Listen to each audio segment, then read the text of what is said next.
Hello, welcome to the February 18th, 2025 Club Cubase livestream. My name is Greg Undo, and I'm the host of the livestream today. If you've not attended a livestream before, how it works is you can ask questions in the live chat field, or simply send questions in advance to clubcubase@steinberg.de. When asking questions, realize that my ability to answer questions in kind of a real-time manner may soon be eclipsed with the number of questions coming in. So we will go through all the questions chronologically as asked.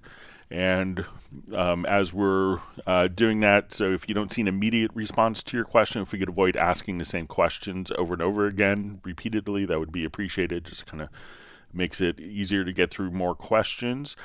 When asking questions, if you could specify which version of Cubase you're running, so if you're running Cubase LE, AI, Elements, Artist, or Pro. Also, which operating system, if you're running Mac or PC, and which version number. So if you're running version 11, 12, or 13, that information is helpful. We should have an index of all the topics covered in today's live stream, pinned to the top of the comments field several hours after the live stream ends. And if you wanted to search for topics that have been covered in previous live streams, you could go to cubaseindex.com, and we'll thank Jan from Stockholm for creating that wonderful site.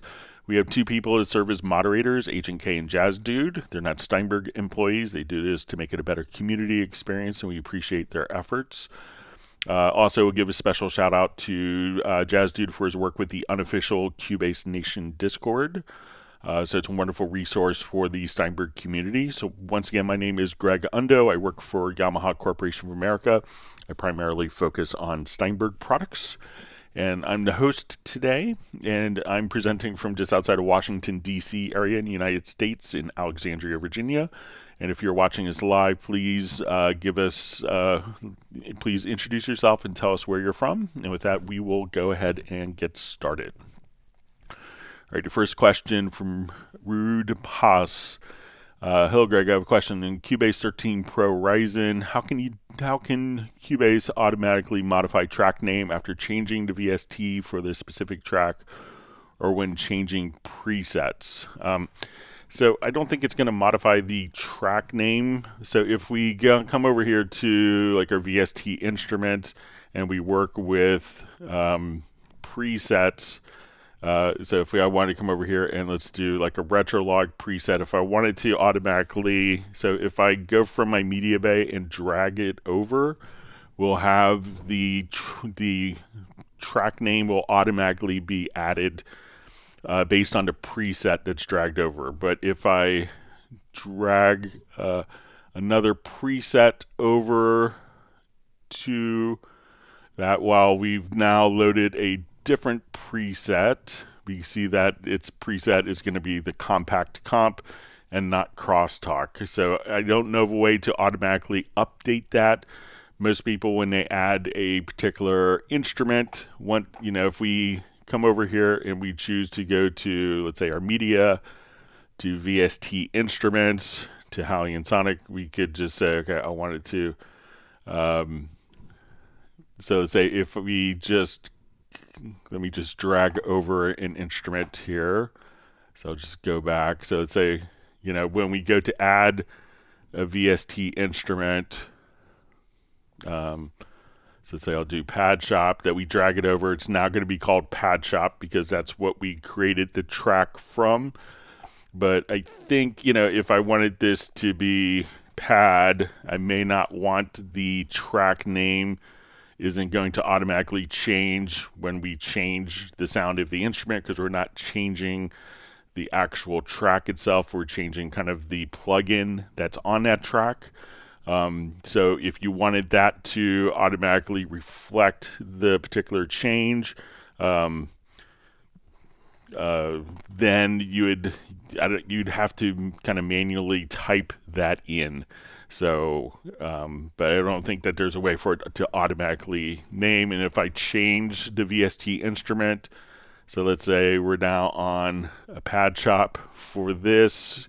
If we go to the VST instrument rack, so let's say if we go to our VSTi rack, and if I change this Pad Shop to the grand, that the name, while that track is still going out, it's still going to play through this instrument, but the track name isn't automatically updated. So you may want to name something piano, and you may not want to have, if you're auditioning different pianos for, warm tone as a preset name to automatically populate. So the only way to have it automatically done is to just take the preset and drag it over. Otherwise, it's going to have to be manually adjusted. Okay, so we see Vince from Winnipeg. He's only going to be able to join us for the first 30 minutes today. Great to see you on. His question is, what's the difference between link and Q-link? So we could think of link as being kind of a more of a permanently defined area. So let's come over here and just say, I want to add my tracks. So if we link these, so we could choose to have like our volume, panning, EQ, different parameters that are linked. So now when I move this, these will automatically be linked. If I adjust the panning, since we had the panning as the parameter as being linked, we can now come over here, and as we adjust our panning will be linked accordingly. So as we work with that, those things will be linked, and that will be kind of more of a permanent status is kind of the intention. If we choose to unlink these, and let's say I'm just doing a quick mix and I need these 4 tracks to be linked, this is when I could just temporarily do a kind of a Q link, a quick link, which is think of as a temporary link. So as I come over here, we can now just link these particular parameters all together, and we could just do our Q link like so. So I could just select these parameters and these channels. So say I want these 3 channels, and I want to hold down Alt or Option plus the Shift key, and then I could adjust these parameters. And now when I release, they're not linked. So we could think of this as I just want to control multiple parameters simultaneously. Then I could just enable quick link, and then when I let it go, then all the parameters can function independently. So for a lot of times in the heat of the battle of a mix, you can just simply choose to take your different tracks and just link different elements together, whether it's adding an insert to multiple tracks. So if I wanted to come here, let's say I wanted to go to my inserts. So if I now want to take these 3 tracks, I hold down Alt or Option plus Shift.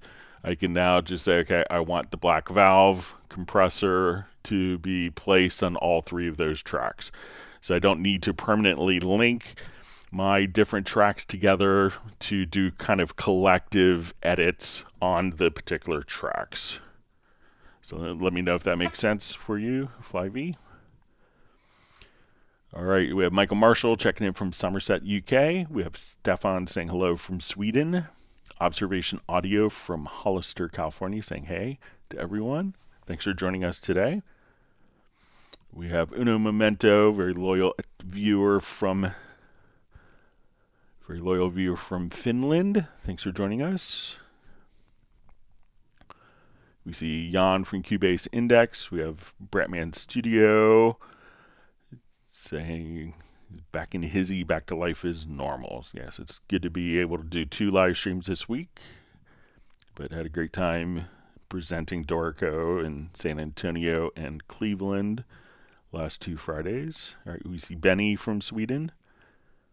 Wonderful to see Jazz Dude on. We see Tim Weinheimer from Mission Viejo. We have Soren from Sweden. All right, we Cyclop from Finland, just saying hi, and he's off to the sauna. Sounds good. All right, we have Michael Graybill, just saying hello to everyone from Dallas, Texas.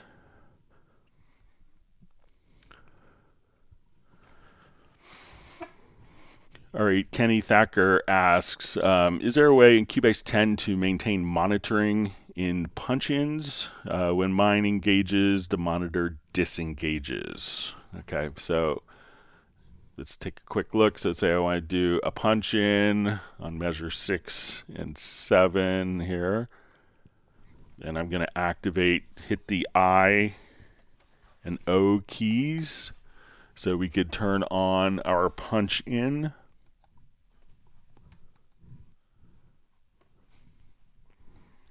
All right, and I'll just make sure it's visible.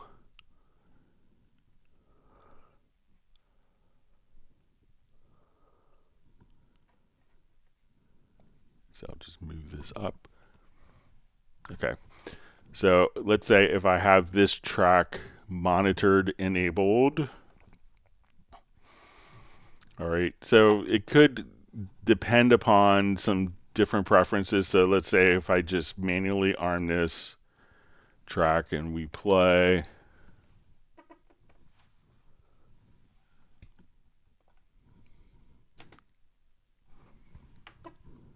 Just make sure I don't have.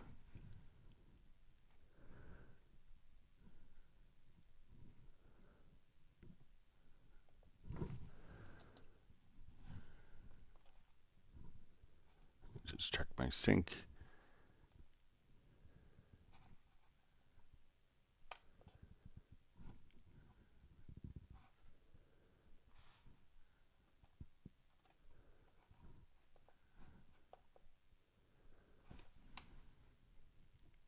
All right, let me just see if I could exit out of Cubase real quick here.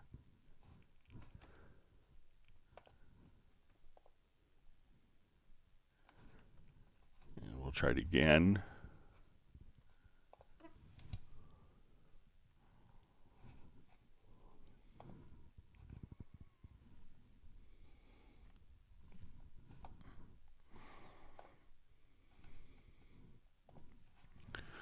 Okay, so let's come over here. Let's add our audio track.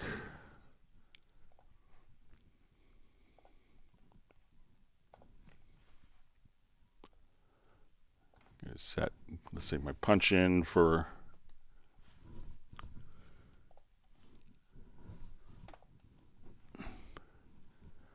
all right, so I'm going to hit I and O, and we can see our punch in enabled there. All right, so let's say I don't have anything. I'm just going to record and enable this track.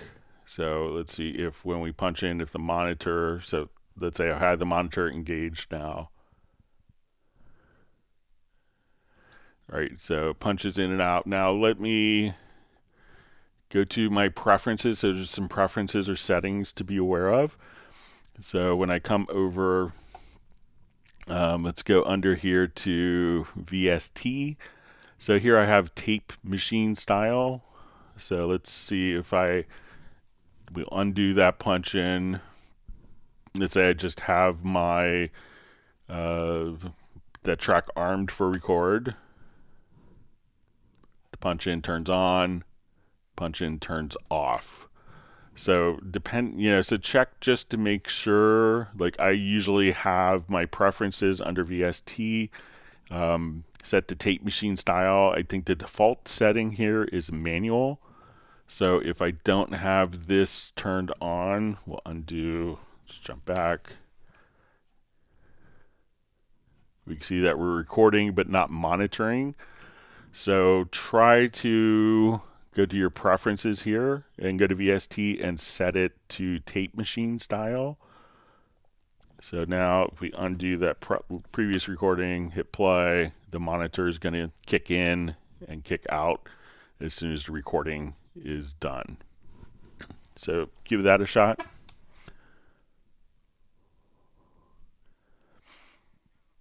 All right, great to see Rick France on from Pacific Northwest.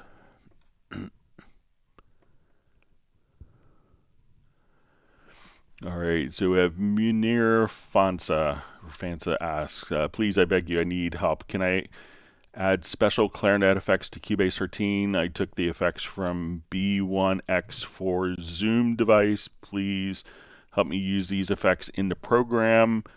So I think the B1X, let me just take a look at it. Obviously it's probably usually the effects that are going to be in a particular device.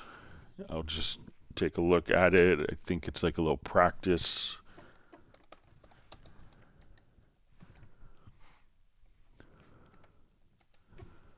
Just gonna make sure I'm thinking. All right, so it's like a little, like the little bass processor. So those effects. The Zoom isn't capable of using those particular effects, using it as a plugin. I think it may have a USB output for editing the effects, but the unit itself isn't actually set up to be used as effects inside of a DAW or inside of your computer. So while it may record audio, I don't think that we could access those effects inside, but there are lots of effects that come with Cubase. So if you're doing for, let's say a bass amp, I think the B1X is the bass little pedal preamp. So if we wanted to go to distortion, we could see, okay, we have different VST bass amp models here. So if we wanted to look at different amplifiers, and you could probably guess where these are mimicking, or if you wanted to have, different flanger type of effects, we could just come over here and you'll see under modulation.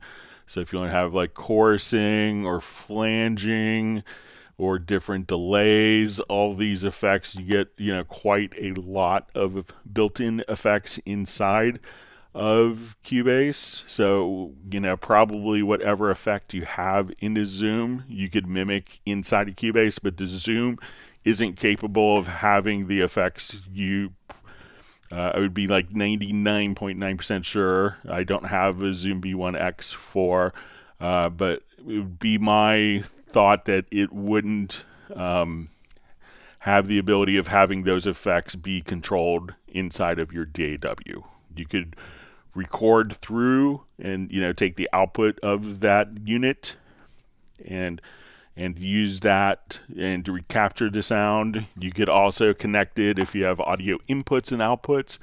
If you wanted to connect it into your audio interface to available ins and outs, we could consider it an external effect, and then we could just simply add an external effect. We go to our external plugins here, and we'll just say, okay, this will be my Zoom, and you have the ability to automatically compensate for delay, but the effects of the Zoom are probably intended to work only in the Zoom and not to be used with other software-based recording solutions.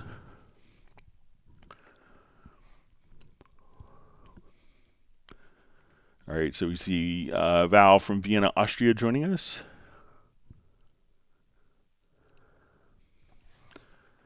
All right, and we have RFB sending greetings from the Netherlands. All right, we have Roland Stuff from the south coast of England and Sussex. Thanks for joining us. All right, so Val just says, hi, Greg. Thanks again, as always, for doing this. This is the only DAW that does this. All right, Dallas LaRue asks, when I double-click on a space, it doesn't create an event. Only between the locators, nowhere else. I can't find it in the preferences. So with Cubase 14, this is one of the new things that was added in 14. So let's say I come over here, if we could add an instrument track. And this is a new feature in 14, but if we just come over, we could double click and automatically create a one measure event, like for MIDI, or if we're doing, so for different tracks, just double clicking. What you can do instead of double clicking, if you don't have 14, is just use the pencil tool, and then you could draw in events. And one of the things that you do in 14 is, let's say I have a range selected here so when I come over, let me just get my keyboard to the right computer.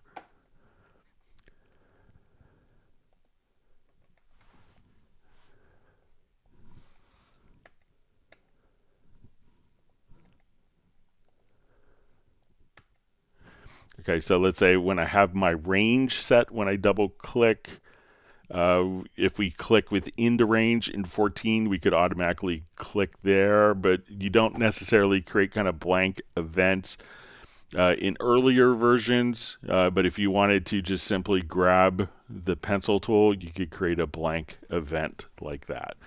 But if you have this set between the locators, when I double click outside of the locators, it will give me a default one measure event.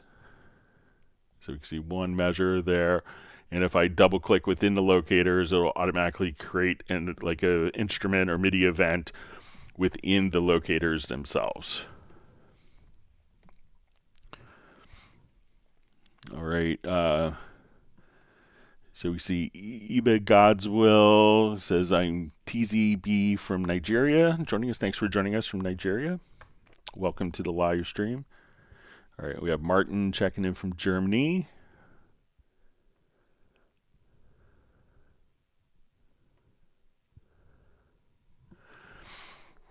Okay, Val asks, question in the stereo combined panner, is there a way to pan the left and right side together, like make it more narrow / wider? Okay, so I'm going to add an audio track. I'm going to come over here, and let's open up, let's say, our channel editor. So we'll make this really big, obvious. We're going to make sure, so we have our stereo combined panner. So if we want, all you have to do is just kind of move it from the center straight up, and then we could adjust the width. I can move the cursor to the left or right, but if we wanted to make it narrower, just hold down the left mouse button and move it up, and you see when it turns orange, that actually means that the channels are inverted. So if you want this, if you want the combined panner to be narrower, just move it straight up. Or if we want it to be, so we could just do that and invert. And as we come over here, so this way we can say, okay, I want mostly kind of panned in the right, but we could have different levels of panning just by moving the cursor while the left mouse button is held down. Moving that vertically will adjust the width in the stereo combined panner.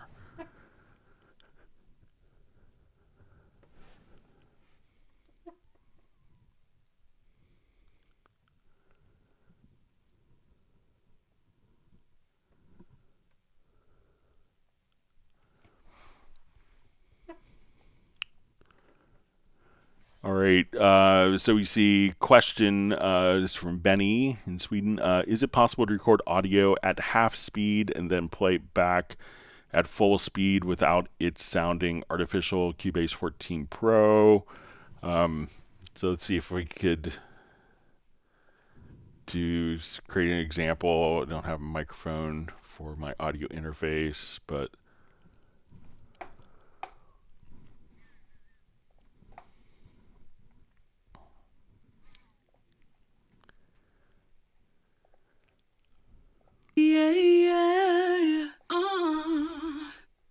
I'm the one that needed closure. okay, so let's say I want to take this, I'm going to route it to a group. I want to make sure that this track is not set to musical mode. We'll turn that off. And I'm going to put this into linear based. I'm the one that needed closure. All right, so let's go ahead and. I'm the one that needed closure. Okay, so I'm going to route this to a group.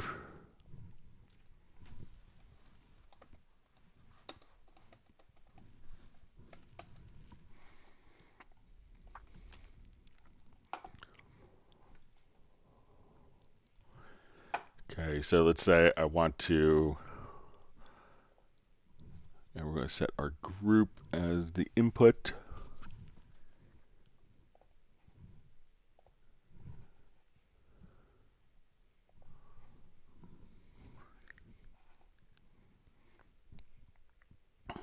Okay, and so when we come here, let's say we will go ahead and record. I'm the one that needed closure. All right, and the me take my punch out off. Sorry about that. I'm the one that needed closure. I'm the one who needed change. All right, so let's say we have this recorded now. So I'm going to put this into musical mode. And let's say I've recorded that at half speed. And now when I come back over here, let's go to 240. So now when we play this back. I'm the one that needed closure. I'm the one who needed change. So, I think doubling the speed, you're always going to have some artifacts and stuff that you would do musically, like how you hear the particular vibrato may not work at a faster speed, but you can, just simply come over and record something at half speed and then, place it into musical mode, and then it's automatically going to play back at the correct tempo. And if you wanted that to switch, so we could take it into musical mode, and if we wanted to go up an octave, like if you're doing very speed recording, we could come over here and we'll just say put it into tape mode. So now when we double speed, it's going to be an octave higher as well. I'm the one that needed closure. I'm the one who needed change. Or if we change it to 60 beats a minute, which is say 1/2 of the original tempo, it'll be down an octave. I'm the one that needed closure. So that way you could also change the pitch with the tempo. So, I think there's likely to be artifacts when you're doing something half speed and double speed, but, sometimes those artifacts are what makes a track unique as well.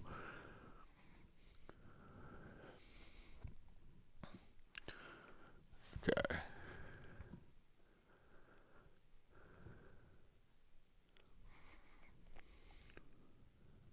All right, wonderful to see Tim K on from Zeist. He says he's a little under the weather, so you'll be watching the replay. Everyone say hi to Buddy, Tim's cat. All right, so we have Rob Schmedeke says, hi, Greg, checking in from Tarpon Springs. I sure learn a lot from your live streams. Thanks. So you're welcome. Thanks for letting me know. And it's always a joy to be able to share knowledge. All right, we have Jazzy Lamel sending greetings, and John Costigan from Kenosha, Wisconsin. And we have Razel Zemini checking in from Denmark.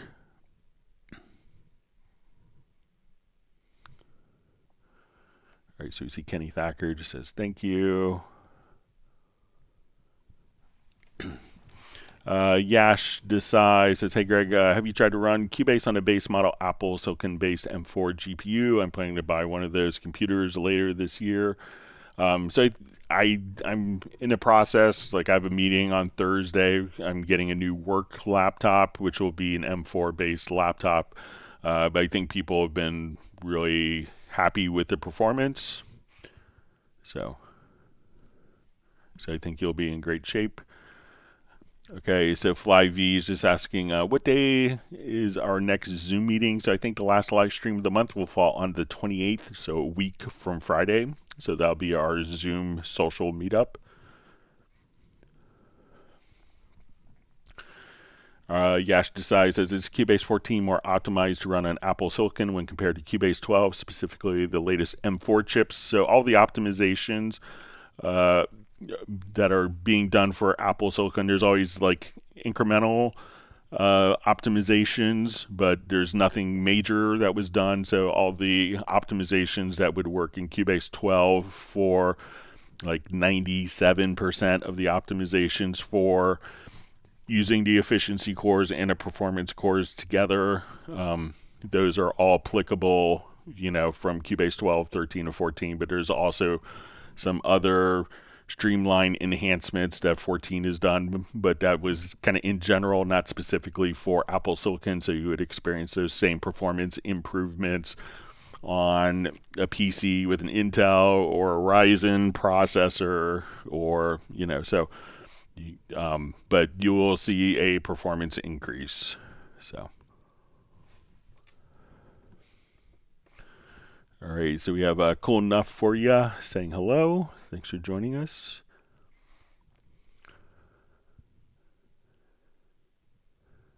And just says he can't wait to hear the latest Howie and Sonic loaded in this. All right, we have Matt Gloss checking in from Oxford, UK.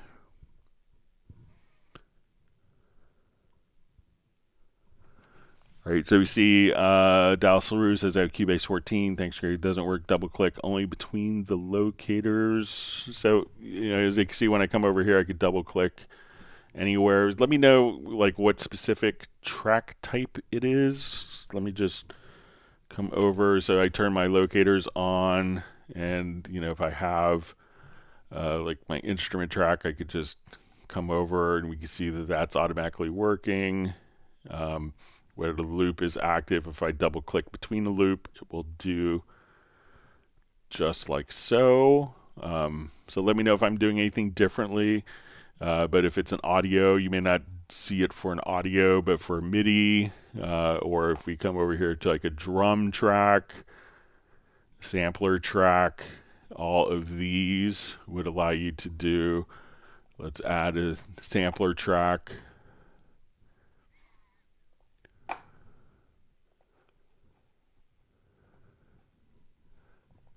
So we can see that that's automatically going to add, and I just double click between the left and right locators. So let me know if I'm doing anything differently than you are, Dallas.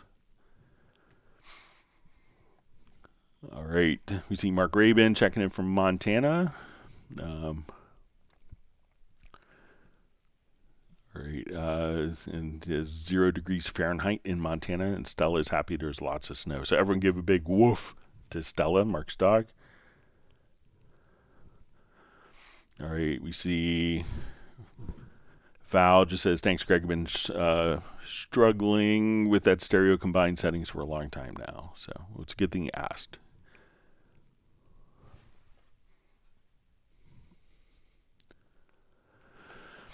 All right, Mark Rabin asks, I've been playing with Spectral Layers 11 Pro demo, and I finally figured out how to move unmixed tracks to Cubase. Can you review this, please, Greg? I know there must be a better way.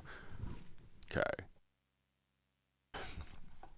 So let me just open up project here.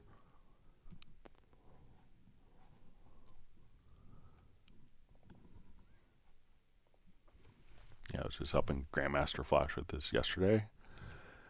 All right, so let's say we have like this track here, and when we do this, we have it broken down into our layers. So let's say we'll listen to all of our layers together. I'll just... So now if I wanted to...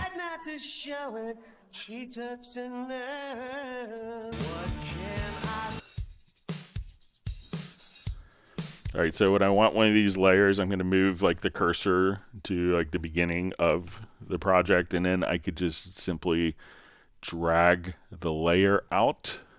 So I'll drag it to a track, and that automatically subtracts that vocal from the main track here. So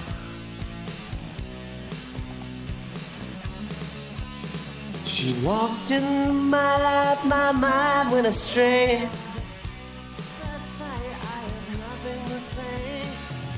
Leaving time, he never saying a word. I tried. She touched a nerve. So again, just kind of come over here. Just you could just drag it to a track, and when you do that, it's going to place it kind of based on the cursor position. So I'll move the cursor back here to the beginning, and all right, so now we'll move our different components over, and now that's automatically just placed in the correct time. So make sure like when you drag that the cursor is at the beginning of the section, and then it's going to line up all of the audio for you. So let me know if that's helpful for you, Mark.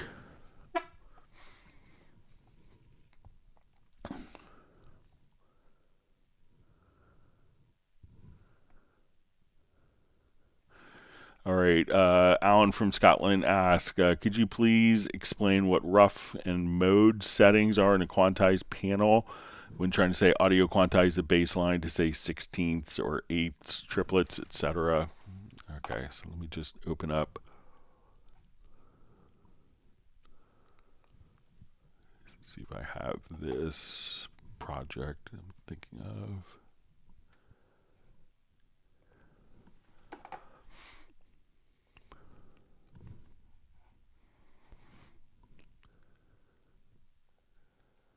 Okay, so let's say if I have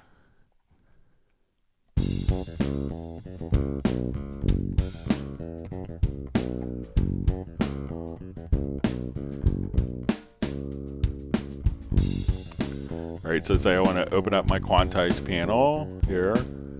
So I wanted to quantize the bass part. Alright, so generally when we do this, so I think that, you know, when we go to like the catch range here, so the catch range will allow us to, you know, have our safe range will be like how many ticks won't be included in the particular, won't be, you know, like how many ticks won't be actually incorporated within the quantize settings, and then we could have a catch range where this is where we want to, you know, catch notes within a particular range. Let me just take a quick look at the rough quantize. So we'll look at this.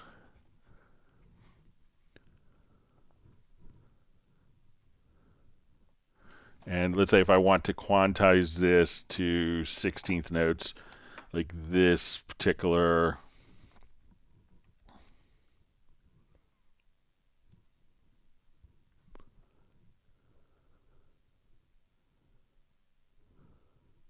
and I'm just looking up, see what if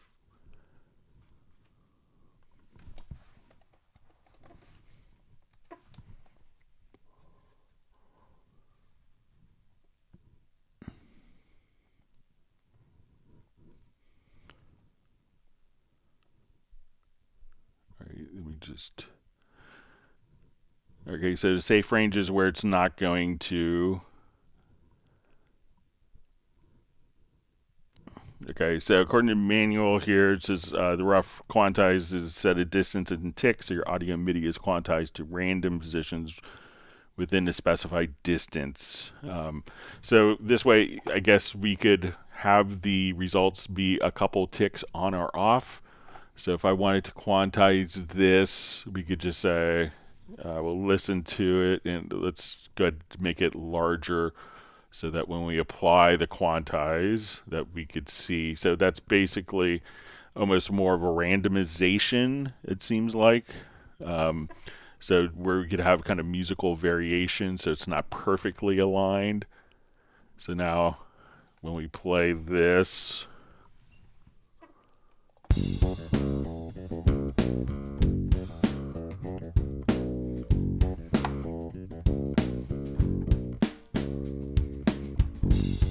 so this is kind of pre-quantized. So this will allow you to kind of pick,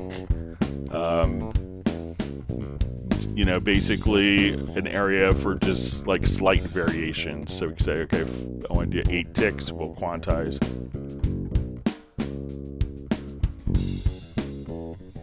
So that's almost more of a random. We could set our safe range here so that we could say, okay,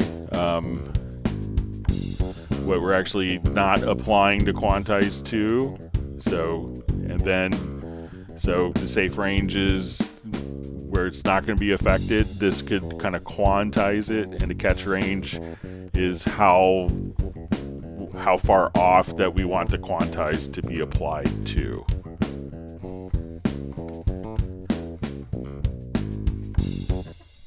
All right, let me just go to next.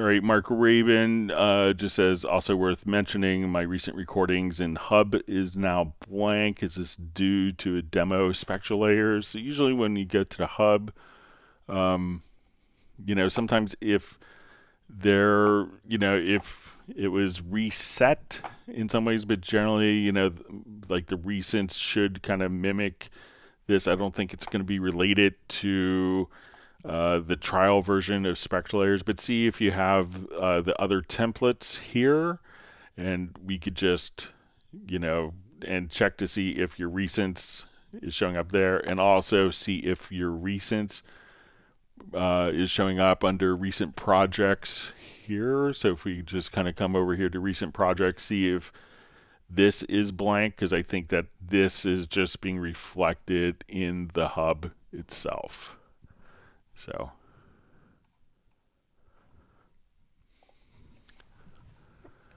all right.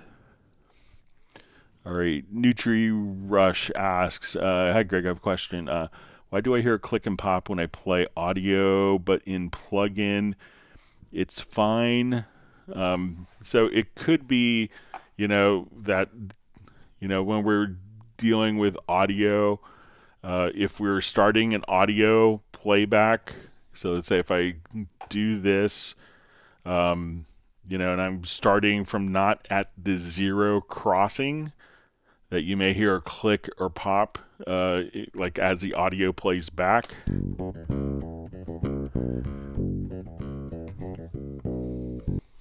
So depending on the recording, and if you're starting an audio file, often it will, try to start at a zero crossing. But if there is an edit in the audio where, maybe it was cut where this is to start, what you could do is on the audio track, you'll see this little icon here, and you could apply kind of fade in settings. So you could just say, I want to do an auto fade in and fade out. So that way, as we start playing, it will automatically just play back. We won't see it visually, but it will apply a fade on the beginning of the playback to minimize pops and clicks if you did edits that weren't done at the zero crossing point.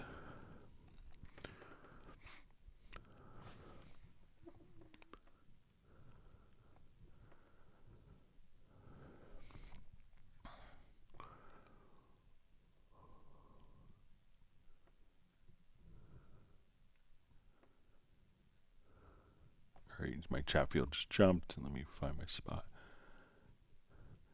All right, Matt Gloss just asks, hi Greg, please review rendering, how to do this, and its benefits. Okay, so let me just open up project I was working on earlier.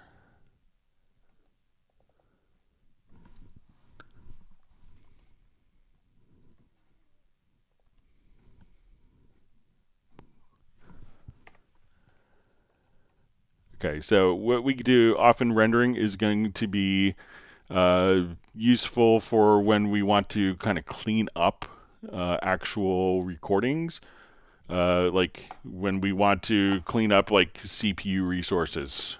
So let's say we have an audio file here, and we have lots of instruments, and we want to render these instruments. I'm completely done with the audio editing of it. So if we come over here and we listen, and let's say I want to put just a touch of verb on this track here.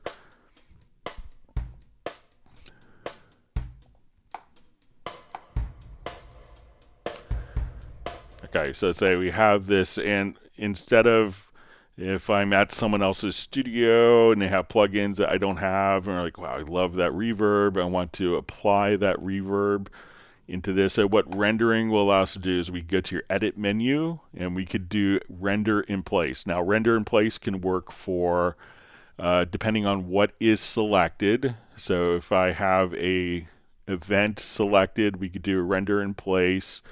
Or if we have a track selected, we could do a render in place of the event or the track. And sometimes that could give you different settings. So when we go to our render settings, if I had this particular event, let's say I had copied this twice here, so we'll duplicate that event. So I have these two events selected. We'll come over to render in place. So we go to our render settings. I could choose to have this be separate events, so that these are two events, that these would be rendered as one audio file followed by another audio file.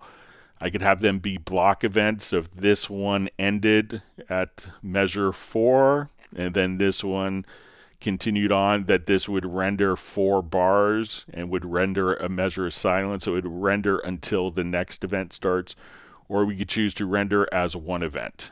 Now, there's different choices for signal processing. So I could render the plugins, and we could do this for instrument tracks or digital audio tracks. We could render them dry, and it would automatically take my settings, like my reverb that I added, the send that we have for this reverb, as we can see here.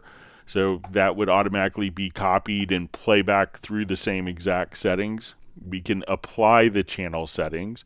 So if we're looking at the track, we can say this is going to be our inserts, the channel strip, and channel EQ. If I want to do complete signal path, that would include the sends and any processing on groups. And if we choose complete signal path plus master effects, at that point, we could just simply include, if we have like a limiter or something on our master bus, we could just simply take and include those settings. So if I want this to be, these two events to be rendered as a single audio, and we can say at the, what we want to do to the event so that they're not played back twice, is we could just simply mute the source events. So when I come over here, we click render, and it's going to take that drum part and automatically create our one audio event. We see that this is muted automatically, so we're not playing back double. And now the effect is automatically rendered. So if I turn off this reverb, that reverb, since we chose the complete signal path, is now part of this file. So now if I'm using a lot of heavy plugins and my audio performance is decreasing, I could just choose to render. And now it's simply playing back an audio file and not requiring as much audio performance from the CPU, because it's just playing back a simple audio file.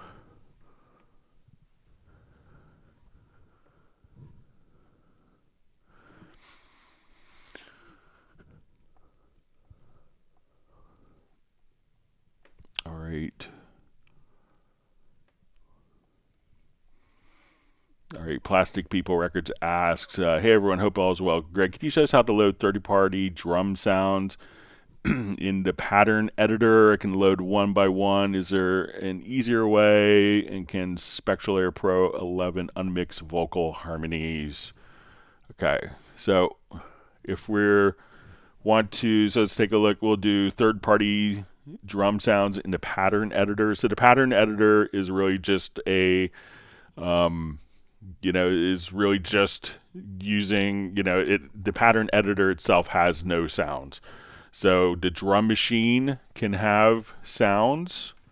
So if we want to, the drum machine itself can have sounds, and the other virtual instruments can have sounds. So if I wanted to use something besides the built-in drum machine, but if I want to take a look at the drum machine, I could come over here. Let's add the track. And if I want to add multiple events, so let's say I want to come over here to like different one shots. So if I want like these 8 snares, I could just drag them across different pads all at once.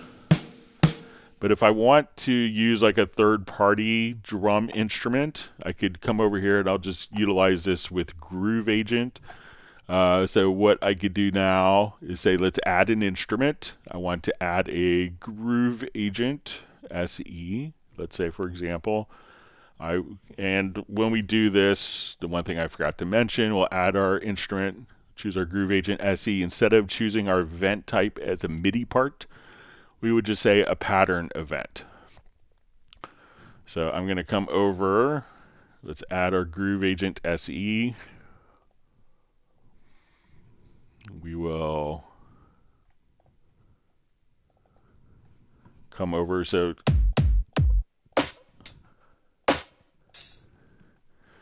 all right, now as I do this, sometimes you may have to just kind of create like a blank part and then go to the editor, and then let's erase that. So now, and if we kind of do, so now at this point I could, let's say as we're playing this, I'm going to access the drums here.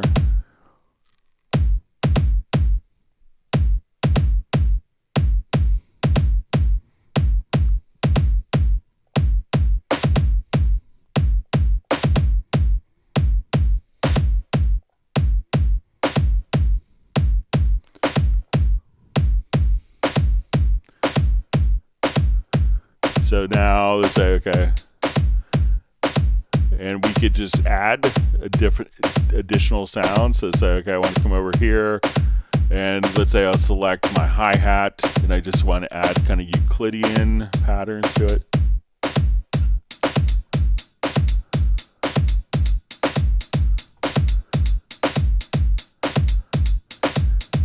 So we could use kind of any particular sound that we want. So let's say, okay, now I just want to come over here.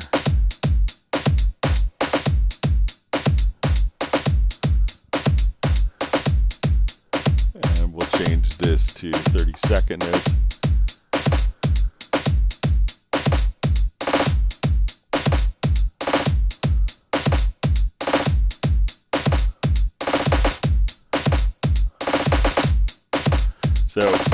So we could use the pattern editor. So again, the pattern editor is like a sequencer that works ideally, it's designed to work hand in hand with the drum machine, but you're not limited to the drum machine. You could take any virtual instrument and use the particular pattern editor for working with that. So again, when you add the instrument, instead of creating a MIDI part, just choose to create a pattern event instead.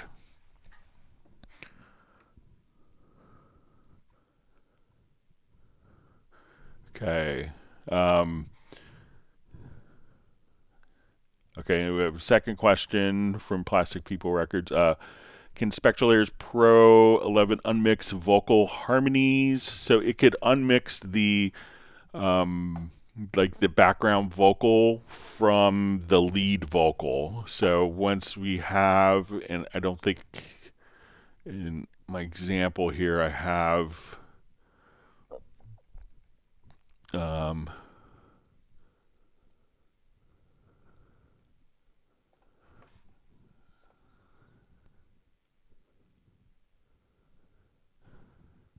right, so let's say if I want to render this file here, all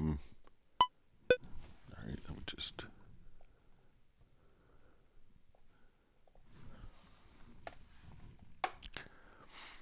Okay, so I'm just going to mix this down because this has harmonies in it.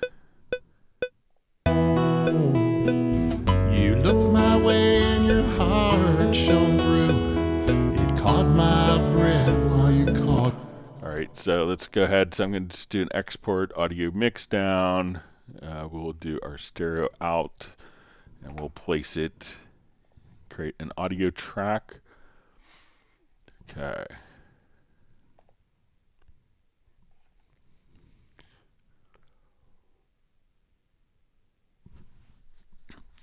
And then we will take this and unmix this particular song, and then unmix the harmonies. So it's not going to separate the harmonies, but what it's going to do is separate the lead vocal from the drum vocals.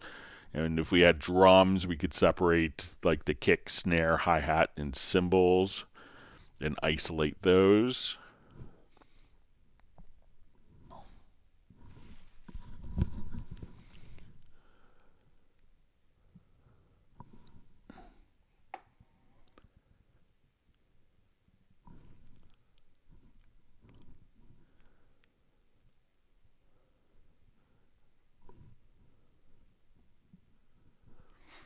Okay.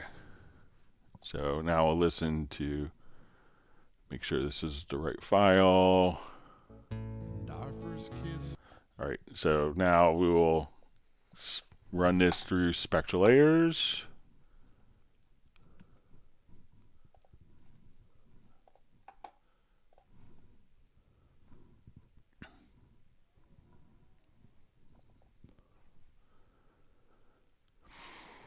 And we will unmix the song. This take a minute or two. So,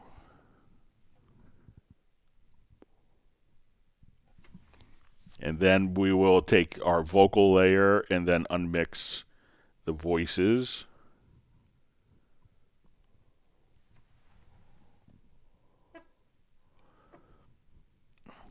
And you see just another question about the unmixing two guitar parts in Spectral Layers 11 Pro. So it's not going to unmix between two guitar parts. It'll do guitar versus piano versus bass, drums, brass, and piano. But we'll let this do its magic.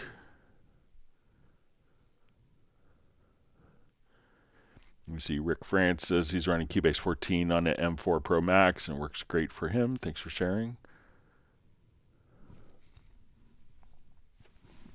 All right, we're about almost 2/3 done here.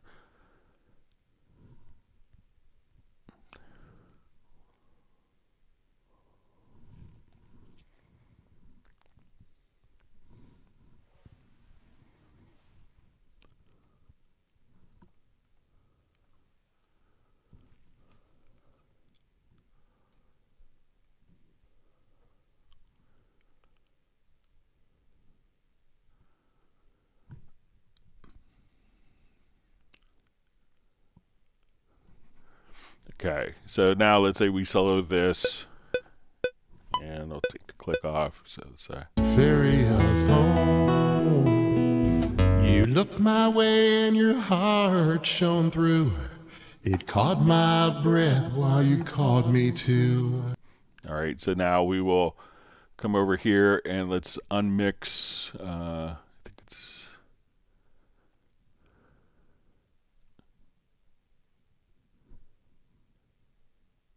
I thought it was unmix voices. Let me just. Yeah, so unmix chorus. Should go a little faster.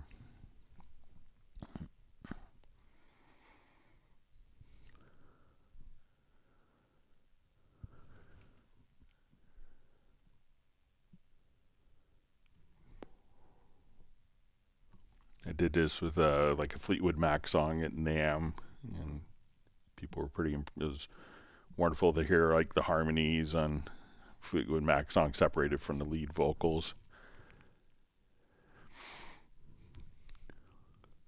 All right, we'll see how this one does. Never tried this project.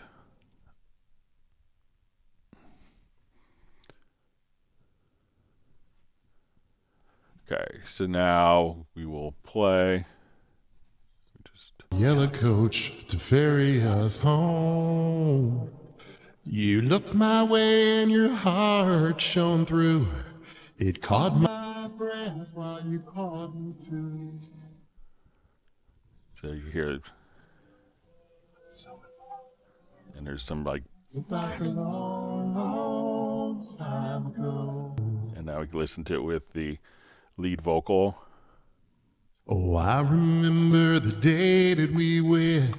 Seems like a long, long time ago. Or if you just want And our to, first kiss, there was no regret. Right after that dark first show. so you can hear how so it's not going. So it can't separate the lead vocals from the harmonies. Is the intention of that? All right. So next question from Rick France. Hi Greg, is there a way to program a macro to make a track a particular color? I want to add the command to my palette to my Stream Deck. So it's not necessarily a macro, but you can do Project Logical Editor, which could be triggered from your Stream Deck. So if we want to do that, we would go to the project menu, and let's go to our project logical editor.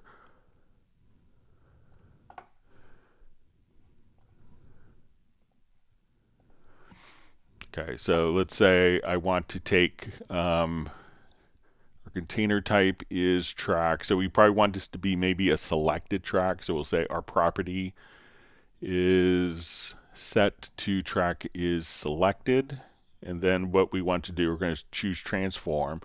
So we want to transform selected tracks, and then we want to, under the event transform actions, I want to set color, and we can say set to a fixed value, and we'll say, okay, go to color 1. So now anytime that I have a track selected, I could run this particular function, and that would automatically, when we do that, that would color the track accordingly. We could just pick for different colors. And to trigger that from a keyboard shortcut, we would go to your key commands, and we would see process project logical editor. So once you save it as a preset, it'll show up in the list here that you could assign a key command, and then you could trigger that from your Stream Deck. So say, color 1 through 16, you could say base color, it could be vocal color, kick color, etc. So once again, project logical editor, transform, container type is equal to a track that is selected, and we'll see for the action target, set color, set to fixed value, and then you could choose between all your available colors in your project color setup.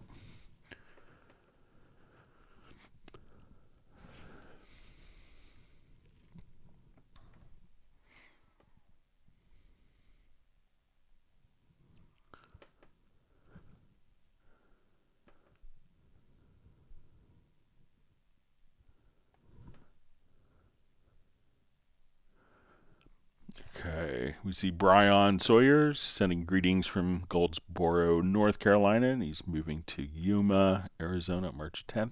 He's watching. All right, so wonderful to see Kerwin Young from Atlanta, Georgia. Thanks for joining us.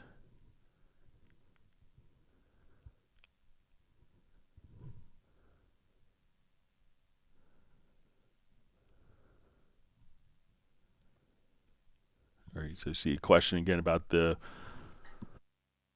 B1X4 zoom. So if you want to capture the effects, you can just take the output of the zoom into the input of your audio interface, but it's not going to show up as a plugin inside of Cubase. Mark Raven just says, "Oh boy, here comes my enlightenment, Spectral Layers." All right.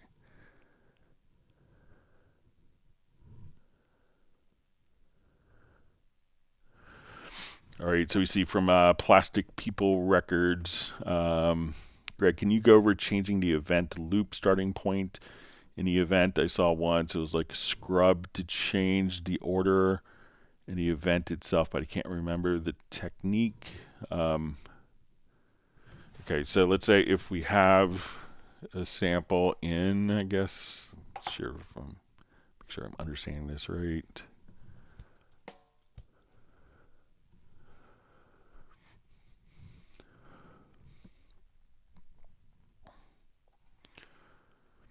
Okay, so if we are, so let's say we have our drum loop here.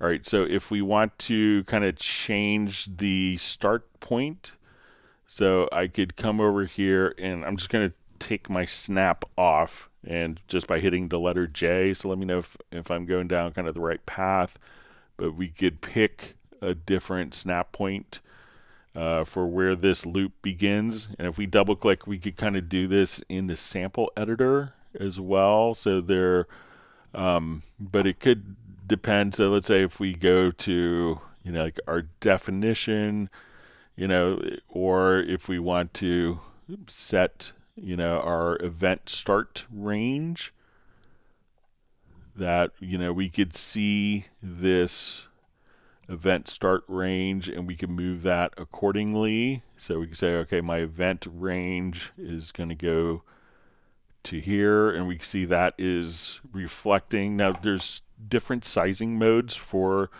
the cursor. One is just a normal sizing that we see apply here. We could also do a different mode of sizing moves the content, so I can move the end of that file over to the right, or the beginning of this file over to the left, and then basically we could kind of truncate the audio. There's also a sizing applies time stretch, so now I could just do a time compression to speed up or slow down a loop. But we often see this when we're doing like sample, if we were doing like in the sample track. So if I drag this loop into the sample track,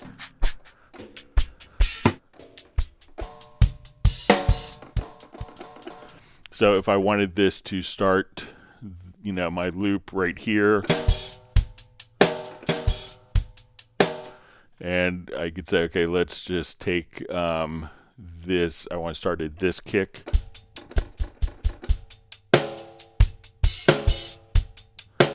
And if I wanted to kind of truncate the loop, like when we're playing it in the sampler track, and if we put this on a loop, you know, we can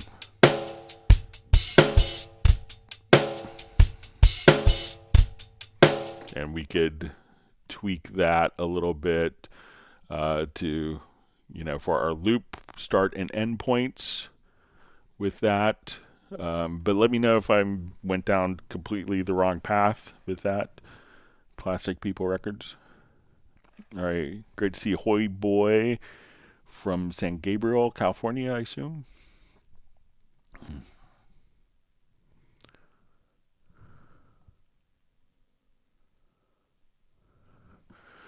All right, so we see from Val, just says, is there a way to save the comparison channel in the channel editor EQ in a template? Like having a comparison on the bass bus always show drums and vice versa. It always just shows the last. Okay. So let's take a look, see if we can.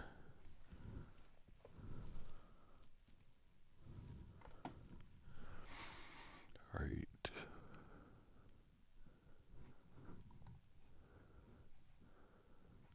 So let's say I want this to be an audio track. We'll call it bass.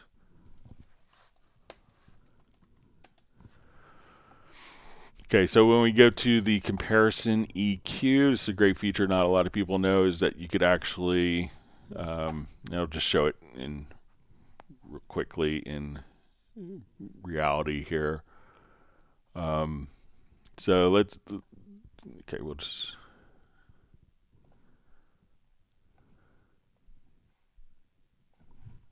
all right, I'll revert.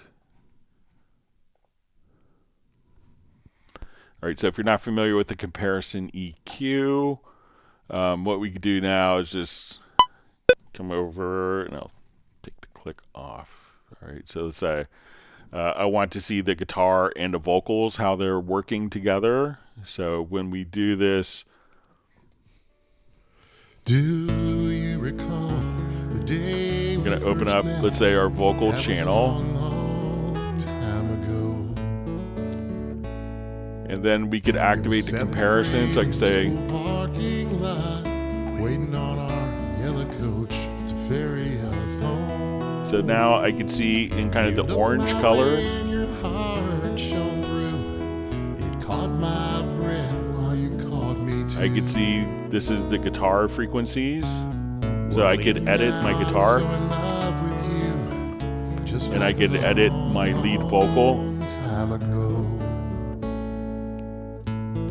So we could see where the frequencies are kind of conflicting. I remember the day that we went. Seems like a long, long time ago. All right, now let's see if we could save this in a template. All right, so I'm going to come over here. I'm just going to delete all of the files, and let's save as a template.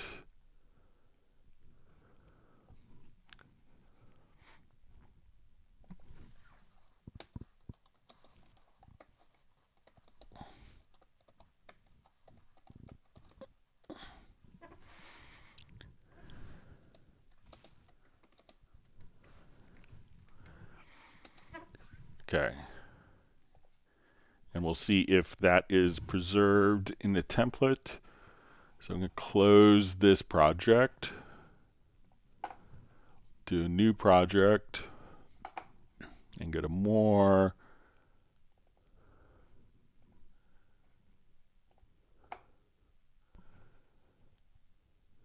All right. So we go to our lead vocal EQ. Yeah, so it looks like that's not saved in a template, but I think it's, probably 2 mouse clicks to get set up, but it doesn't look like that is preserved in a template. I could pass that along, but it may not be the highest priority to include, but I'll mention it to the team.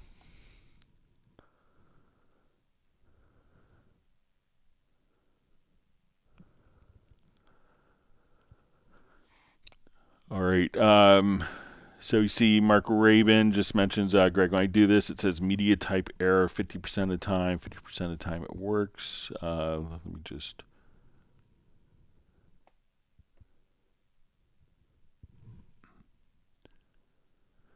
All right. So you see Mark just mentioned a Jazz Dude. He removed the file hib.sys, the hibernation file, and that may have affected his preferences. Let me go through.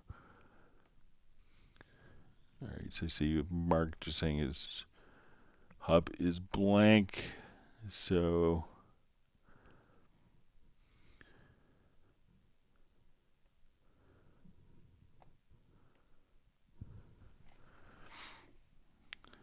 all right, so I'm not sure what it, maybe if you could specify, Mark, what it's referring to. I'm not sure if it was a comment, like your previous comment, but I see I get the cursor and such, and it's helpful, but now I feel totally nuts why only 50% of the time it works. So let me know if it's Spectral Layers that's working 50% of the time or something else, so that could be helpful for me. So you could probably get it in. Wonderful to see Nick checking in from Essex in the UK. Thanks for joining us.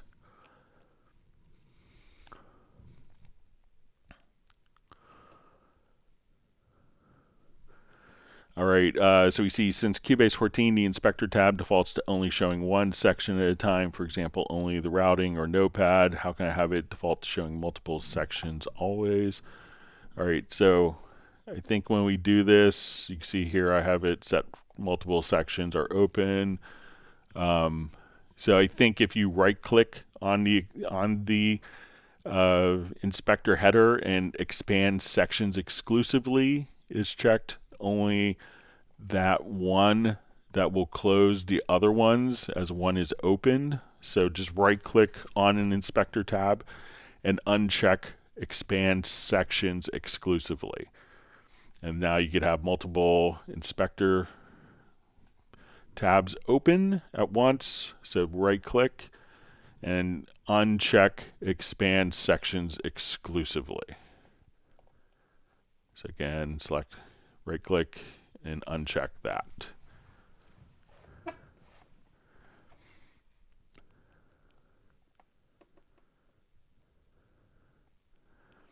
All right, so we have AF Major Productions says hello, new to the Cubase family. Welcome, and thanks for joining the live stream today.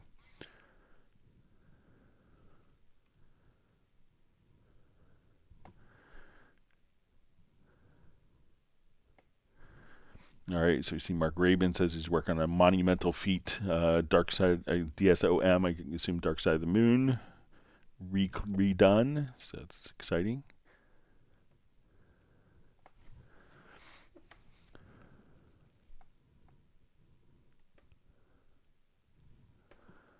Okay, so we see Dallas LaRue just says, sorry, Greg, I was clicking on an audio track. My head was in the clouds again. There ought to be a song, so I'm glad it was an easy solution. All right. All right, so you see AF Major Productions says, just saying hey to Mark Rabin, says he's loving Cubase coming from MPC software. Oh my God, night and day. So, yeah. We used to, when I worked in studios many decades ago, you know, the MPC 60 was kind of our DAW for a lot of different things. So it's very liberating to be all software based.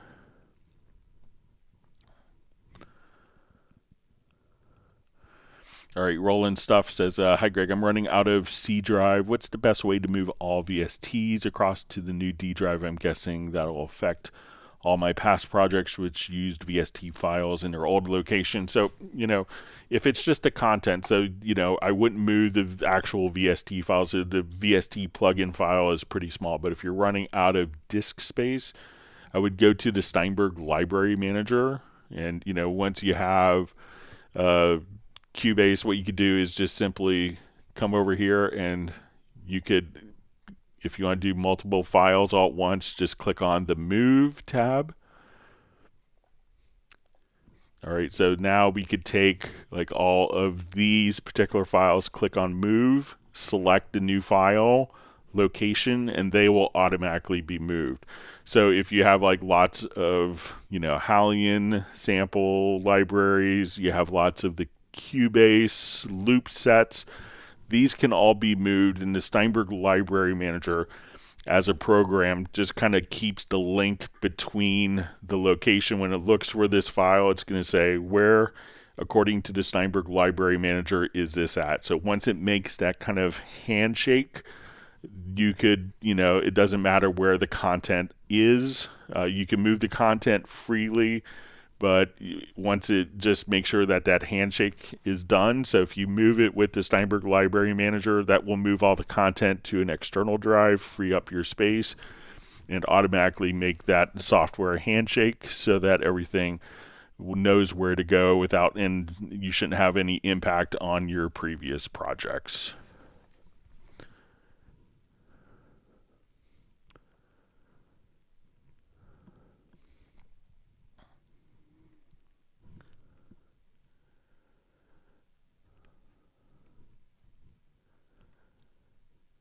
Right.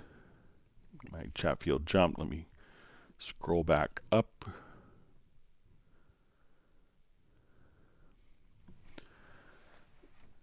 All right, great to see the artist known as Love on the live stream.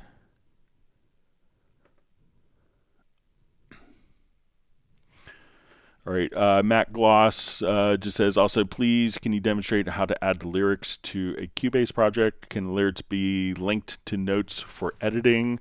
So they could be linked in the score editor. So let's say, if I want to come over, and let me just close this out.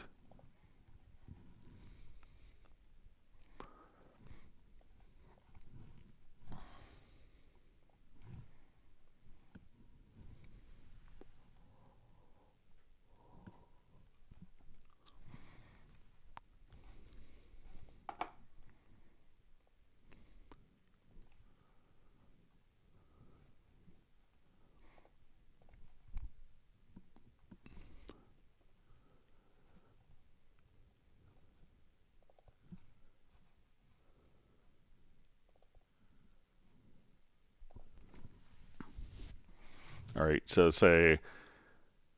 one of the things that you could do is, if we have like your MIDI melody here, so let's say like in a chorus here, I have MIDI notes. So let's say as we're listening to our project here.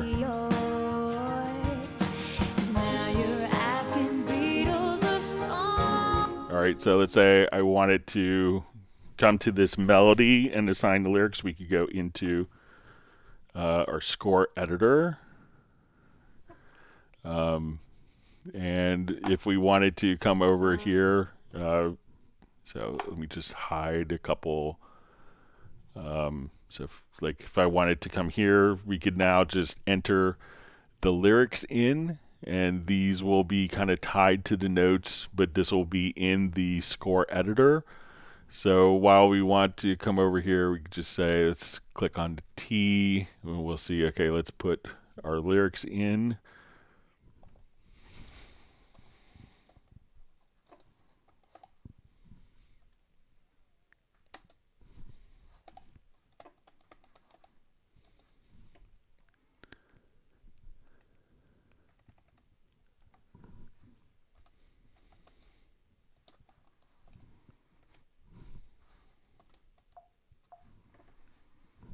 So we could at this point just have those particular lyrics, and that could be associated with the note. What I often do is just come over here to my visibility and I'll create a marker track, because especially when we're working with different lyricists. So I want to come over here. Let's go to my lyrics.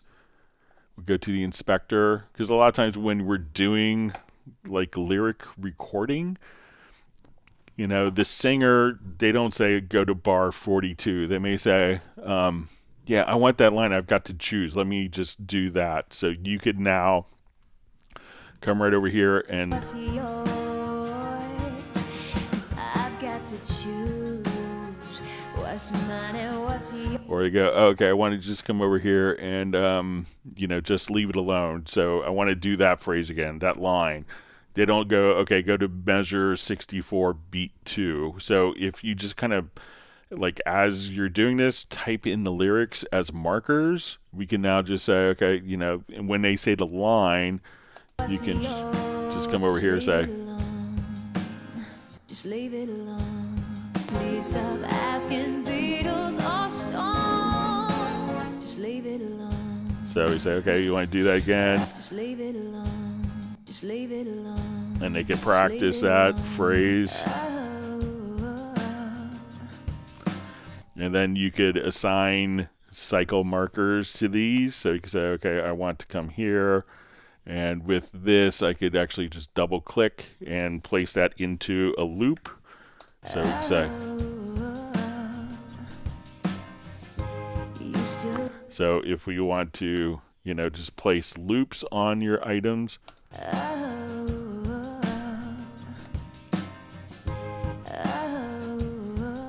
So once we have kind of like our lyrics kind of broken down, we could just I've got to choose. That was okay. and just makes it like real easy. So if you want to assign it to a particular note, you could do it in the score editor as lyrics.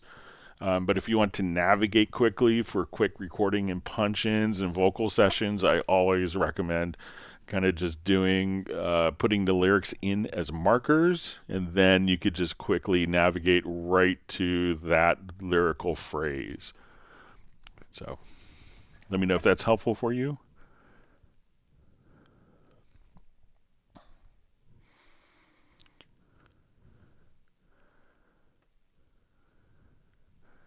Okay.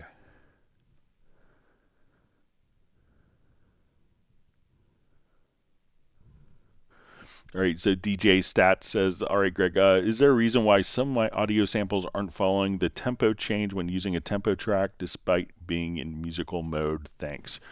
All right, so one is, with audio tracks, we can have, make sure that, because we could have the event in musical mode, but when we go to the track may be in linear mode. So if you see a little clock here on the track, make sure that the clock here, that if you see a clock, that it should be a musical note.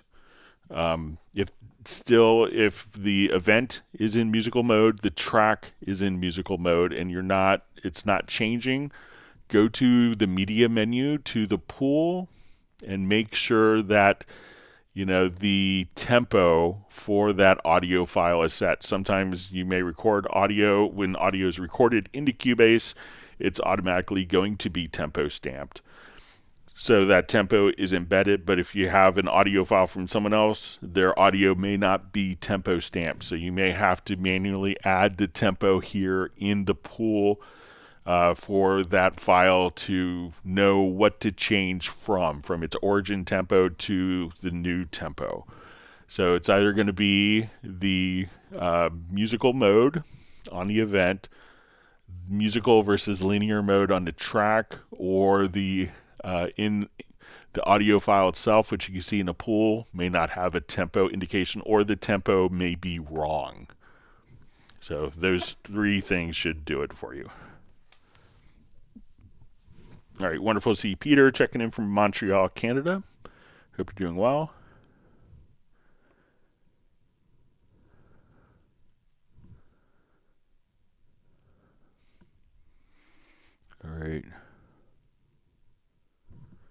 All right, so we see Hoy Boy. It's found a solution for himself on the inspector exclusivity. So before I was probably able to answer it. All right, wonderful to see John Barry from the English Riviera.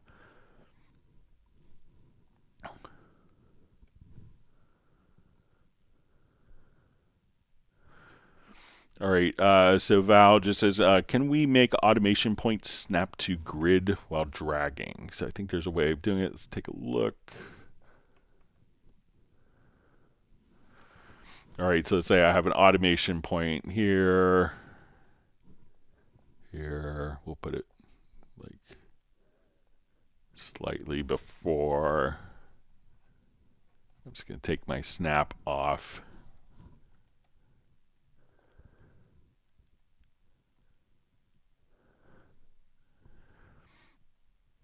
Okay, so let's come over here. We'll make this larger so everyone can see it a little easier. All right, so if we want this to snap to the grid, so I think it's...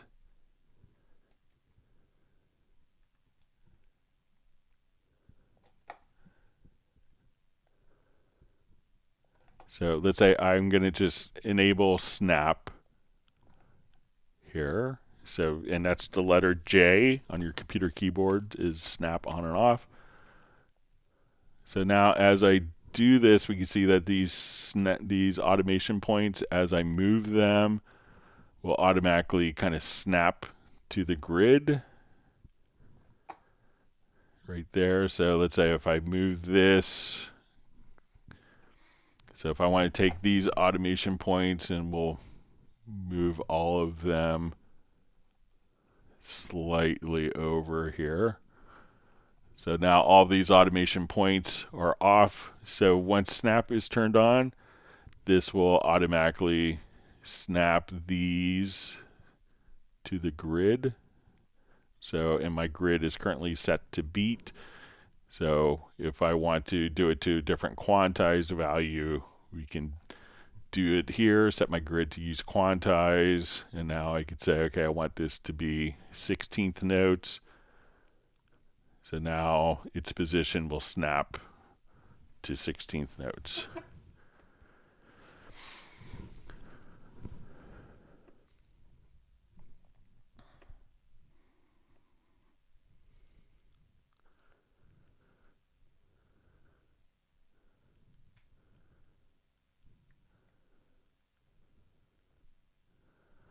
Okay.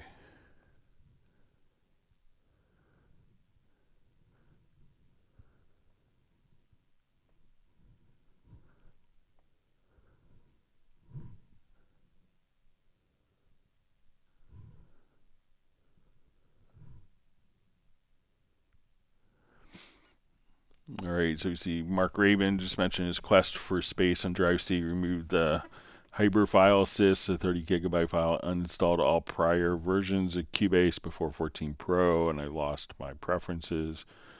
So, you know, what you could always do, Mark, just to make sure, you know, in your preferences is just simply go to your profile manager and back it up in 14. Sometimes preferences are automatically extracted from previous versions of Cubase if it doesn't see your preferences, but that's usually only the first time when the preferences are being built.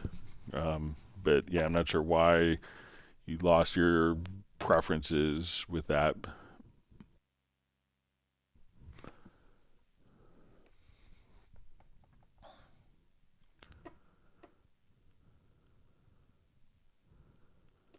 Okay, so wonderful to see Michael Teams from Weatherford, Texas. I got some new Hot Mess tracks to play bass on yesterday. Probably get to work on them after March 2nd. I finish my orchestra gig coming up in a couple weeks.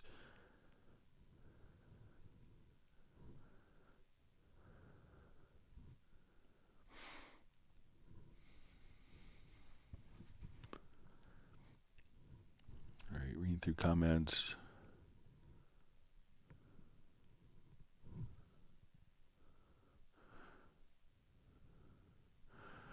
All right, so we see question, does Cubase have a stock plugin like SoundToys Microshift, something to wide and warm, the guitars, vocals, etc. So I would probably come over and I'm not familiar with micro shift. I don't have a license for it, but if I come over here, let's go to, I'm going to add an effect track to my lead vocal here. And then if we want to come over, I think it's under modulation, cloner plugin. And this will do like up to 4 different like delays with subtle pitch shifting. So let's say, okay, I want to take this to 4 voices. So let's say we'll take my lead vocal here.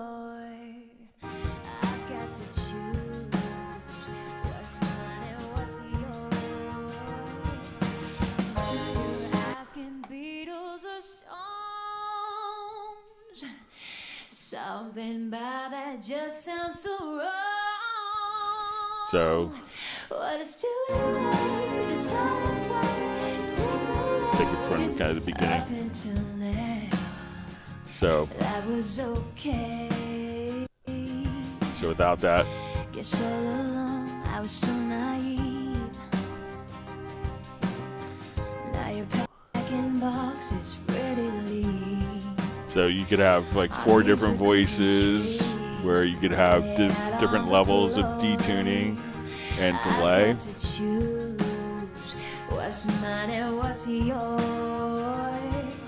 'Cause now you're asking Beatles or Stones. Something about that just sounds so wrong. But it's too late to start a fight. Take the records that you like. Please stop asking Beatles or Stones. Just leave it alone.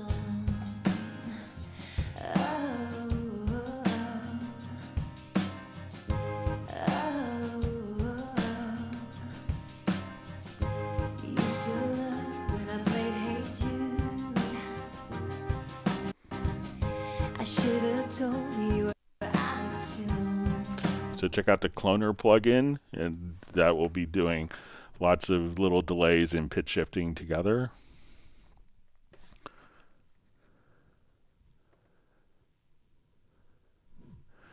All right, we see from Plastic People Records, amazing. Thanks, Greg. Learned even more than I asked for. Cubase 14 Pro equals amazing. Greg is also amazing equals.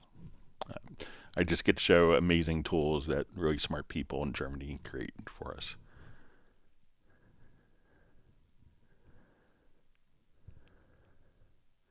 All right, we see Rick Francis. Perfect. Thanks, Greg. Smashing the like button. Yeah, if you haven't smashed the like button, it's a pretty inexpensive cost for the live streams.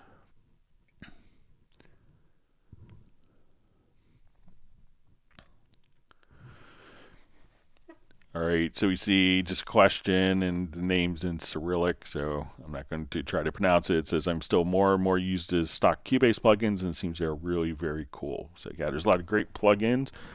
Some plugin developers don't like us because, you know, Cubase people are kind of tend to use a lot of stock plugins and not have to buy new plugins for functions.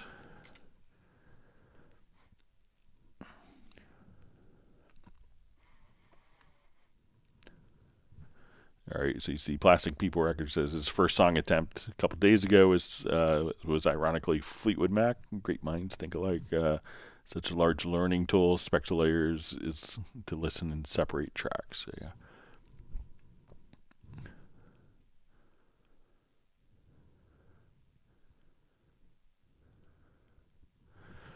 All right. Hello, Greg. Lewis from Chicago. Is there a way to bypass all plugins that are only in buses but not in the channels? Okay. Let's see if we could do it. So I will go ahead and let's make a group track here.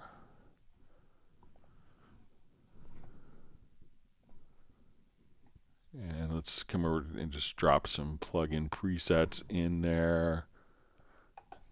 All right, so we'll have a number of inserts on this. Let's add another group track.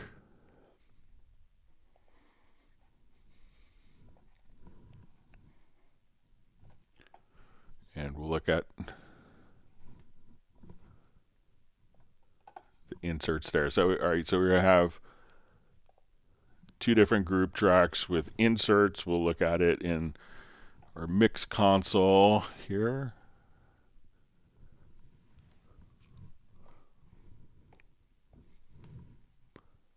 All right, so let's say we have normal audio tracks with inserts. So let's come over here and I'll just put some plugins on the lead vocal track. So we might be able to do this with a Project Logical editor.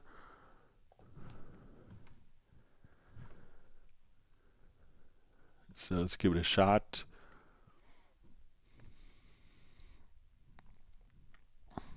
All right.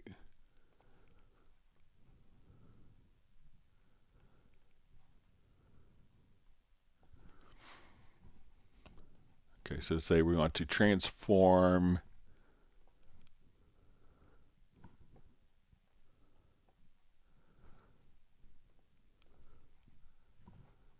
media type, we'll say is going to be a group track.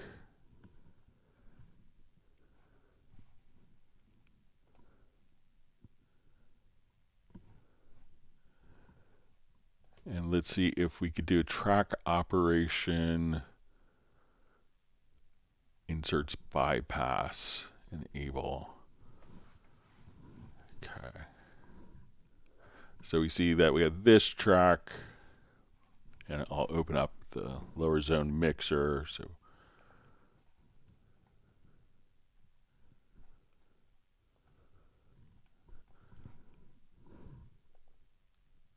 yep, so here's what we've done is just make sure I'm doing this right. All right, so we want to choose transform. Media type is equal to group, and we'll say track operation inserts bypass enable. And we could also just have this toggle so that I could turn on and off the group inserts just like that. So I'll save that as a preset.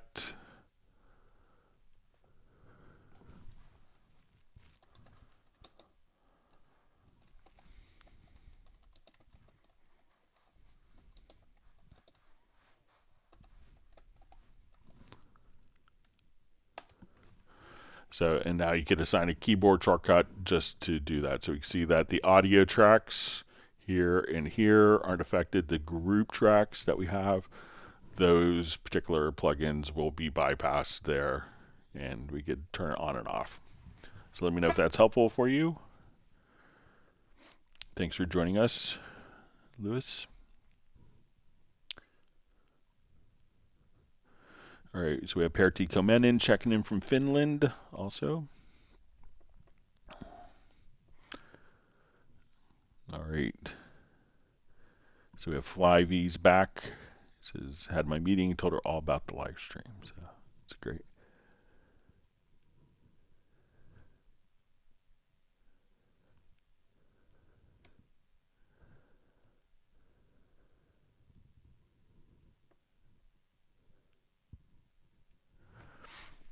Okay, so see. Sorry, my.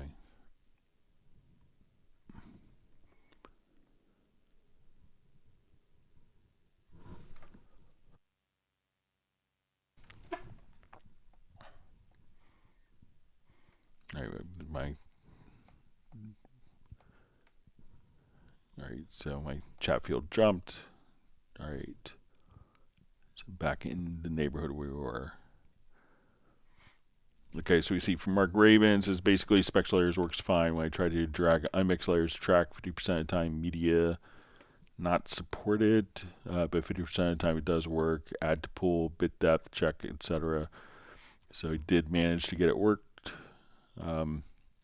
Yeah, make sure that, you know, like when you're dragging it, try dragging the layer to, you know, try dragging it like to the bottom of a track. So let me, I'll just show you here. We still have it. Yeah. So let's say if we're here and we want to drag the layer, so it can be, when we're doing it, try to, just as we drag it over here, drag it into the track area. Because it could be if you're dragging it to maybe like an effects track or a MIDI track or a group track, something like that. So, just try dragging it straight to the track area, and that should automatically kind of place it and create the audio track. So maybe you're trying to drag it to an existing audio track or drag it. So, try just dragging it to the tracks and see if that makes a difference for you.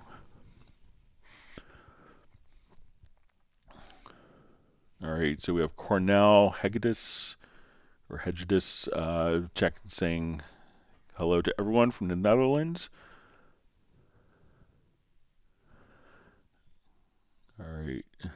See, Mark saying is Mark Side of the Moon is what he's unmixing for reference tracks. It's a learning endeavor. So yeah, I should try some of that. Some amazing arrangement on that record, especially.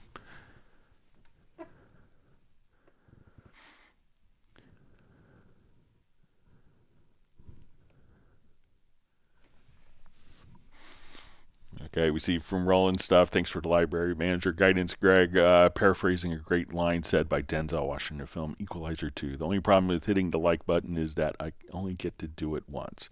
So you might be able to sign on with a different account and do it twice. But leaving a good comment that I could copy and paste into my monthly report's always good too. So, but thank you for the kind words. It means a lot.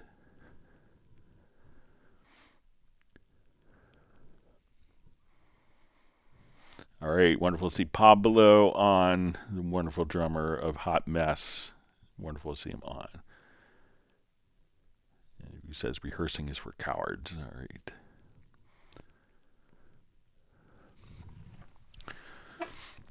So Plastic People Records. Greg, is it normal that famous 80 songs seem all to have tempo changes? I've smoothed tempo manually on songs imported to align grid, but just surprised how most don't align perfectly one tempo.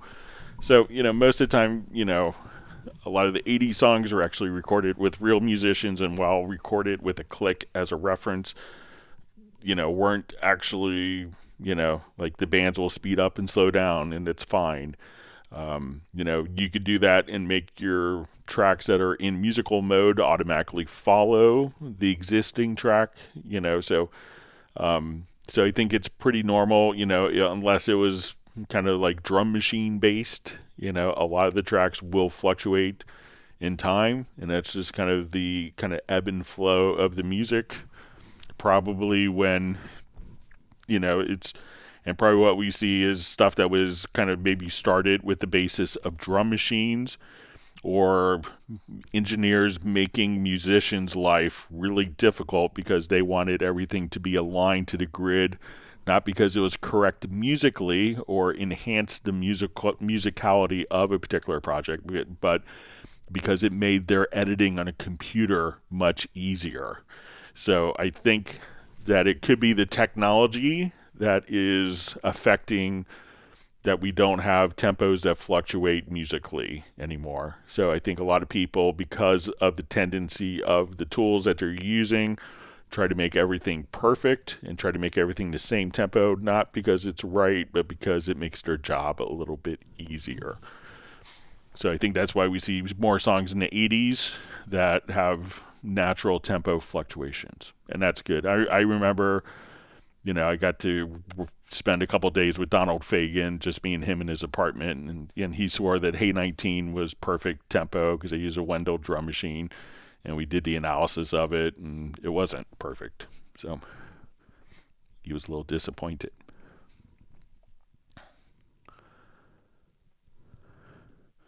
Okay, Michael Teams has started his ice cream distribution.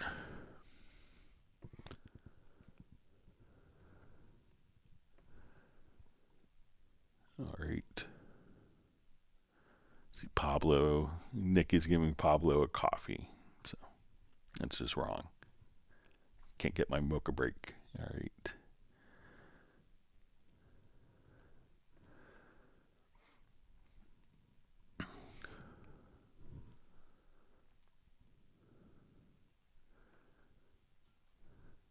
We see Fly V just gave me a trophy. Says, thanks, Greg, for being the great go-to guy you are. So I'm just happy to be able to help people along their creative journey.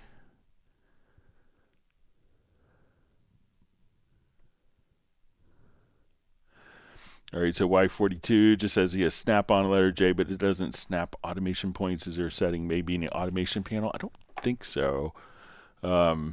So we'll try here. So let's say, make sure one that your timeline is set to bars and beats. That probably makes more sense. But let's say if I just randomly put in automation points, I can set my grid to beat.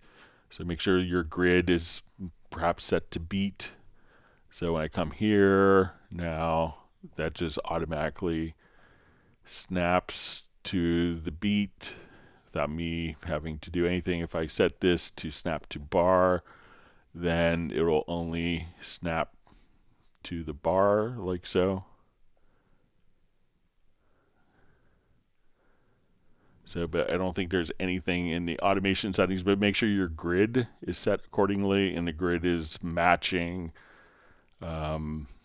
See if it seems like, your grid is set to seconds, it could be matching seconds, but make sure that and your musical time base, like your primary time format, can make a difference in that as well.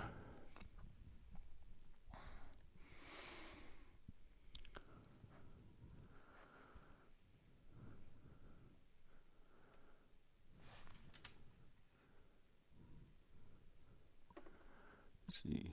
All right, read the comments.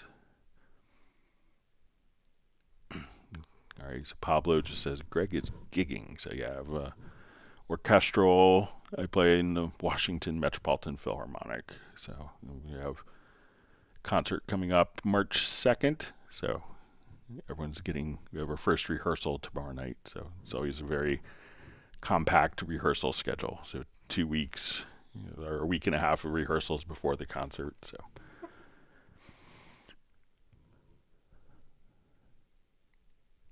All right, so Pablo is just saying cloner, nice. It's like, he says like W doubler.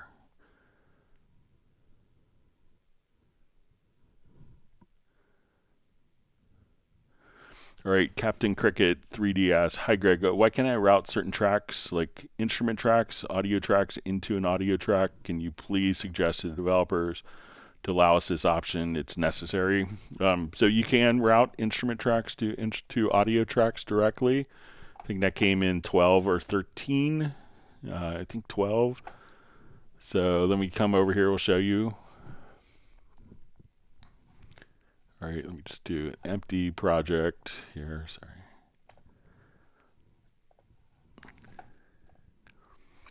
All right, so I add instrument track.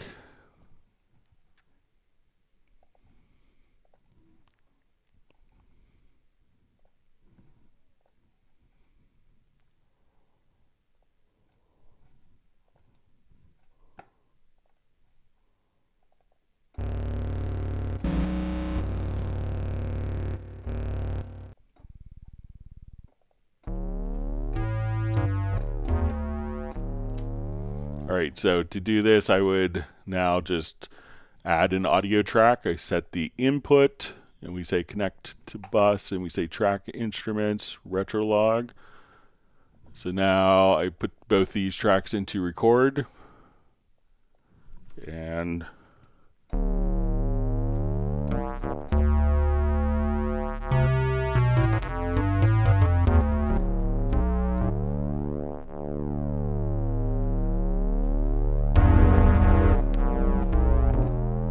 all right, so now we solo just the MIDI here.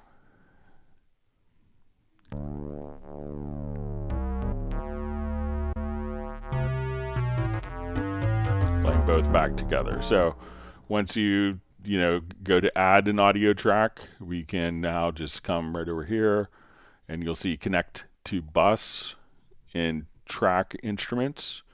Now, if I wanted to record that audio track to an audio track, we would kind of do audio tracks through a bus. So I could come over here. Let's add a group track to that. So we'll say this is our audio in. So I'm going to add an audio track here. We're going to say its input is, we go to connect to bus. We see our group. We say our audio in. So now as I play this track here and record,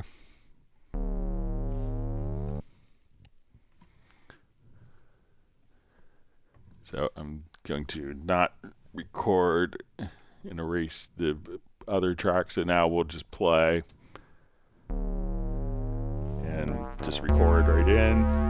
So audio tracks we would go through, route it to a group.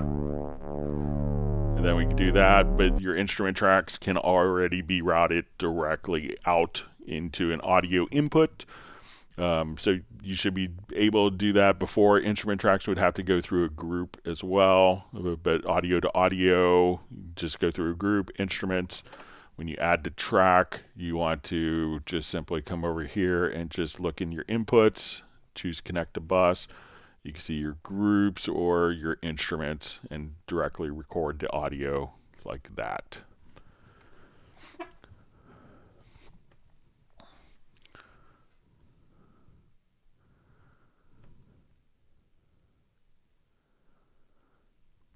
All right.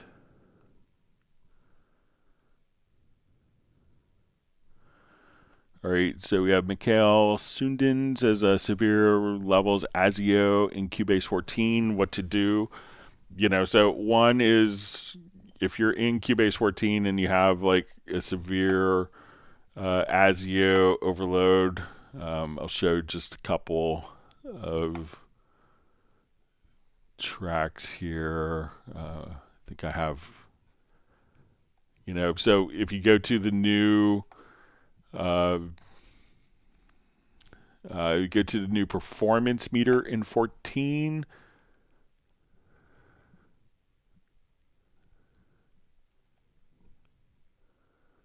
Let's see if I caught it.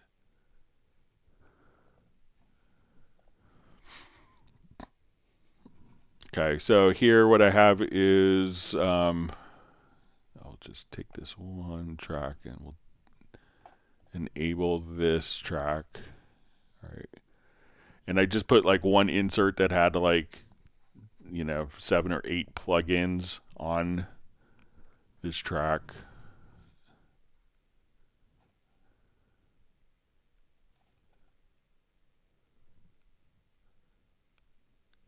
All right, so I'll just get rid of some of these inserts so we could show this.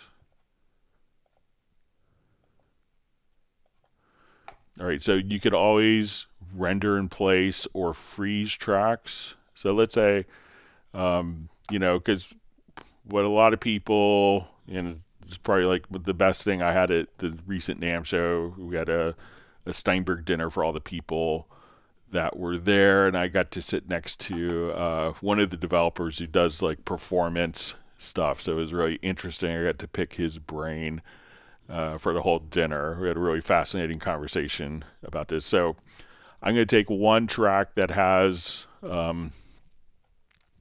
because what happens with a lot of processing power is if we have processing power where we have plugins that are like inserts. So inserts are going to work kind of in series. So when we do this, all the processing for this track will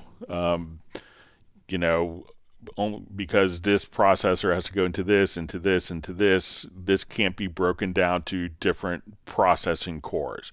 This will only be able, so one track with all of its inserts can use one CPU core. So, but if I take like the same project, let's say if I take like 8 tracks here and use one instance of the plugin, This way I could split these across multiple CPU cores. But just to kind of show this, and this kind of nonsensical audio, so I'll turn it down. But when we do this, we could actually get an idea of, what is causing like the audio dropouts. So as we do this, I'll just show just one track here. So I'll disable these tracks. Okay. So you will get like a little message.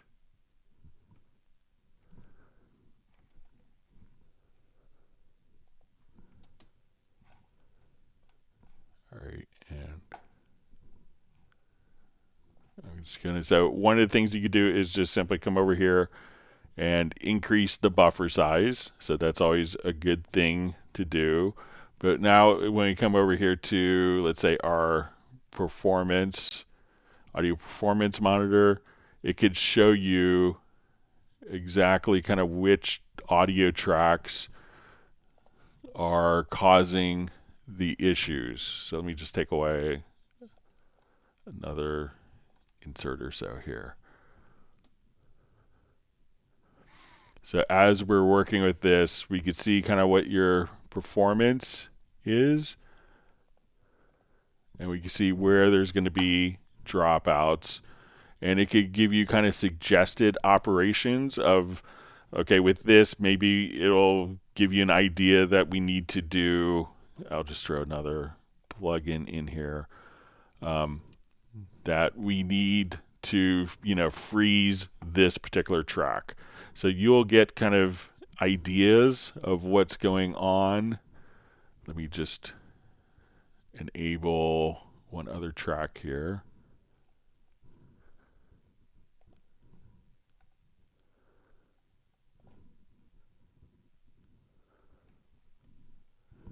I'll just add a couple more. So we're not having any dropouts yet. Let me just...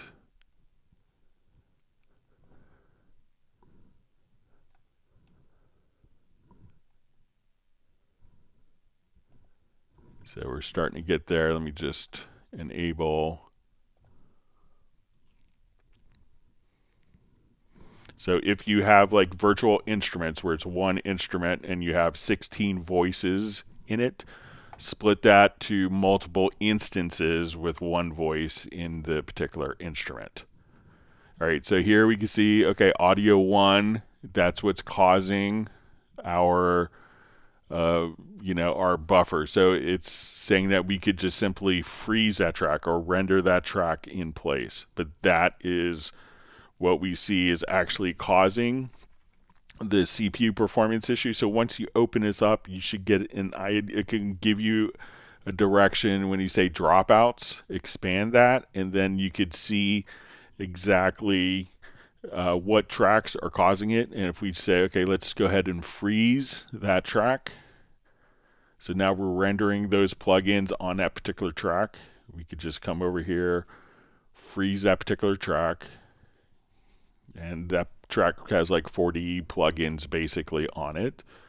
And then once it's done with its freeze, we can see that will play back in a performance indicator. So this will give you suggestions of what to do if your ASIO performance is too high. So you could freeze, choose to render that in place, adjust the buffer size, etc. So that will give you kind of an idea. I'll just let this go for a minute and I'll look for next question.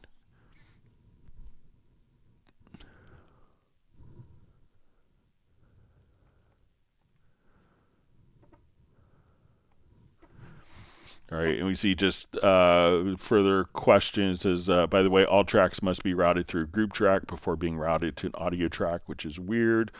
If we're thinking about, like the audio routing, so the audio is going out. So, that doesn't necessarily, like the audio going out doesn't leave a path for it to get routed to other sources. So that's why it goes to a group. But the instrument tracks can automatically be routed directly into the audio inputs. All right, so we're just about done with this rendering here. And we'll see that as we play back, now that that particular track is frozen, we'll get an idea. So now when we play back and we look at our performance, we can see that the performance has decreased significantly because this track we've chose to froze. So this way we could see what tracks are causing the problems and be able to alleviate those particular tracks.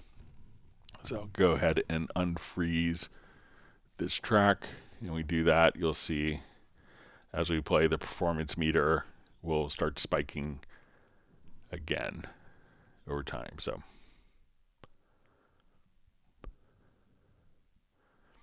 all right, so let's move on.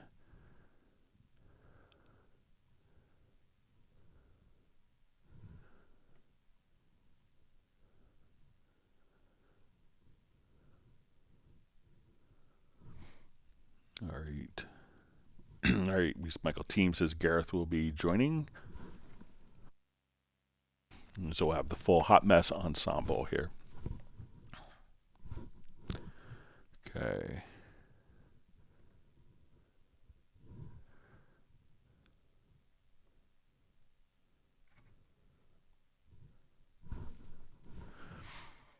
All right. All right, so Gerald Ely is on from Martinez, California.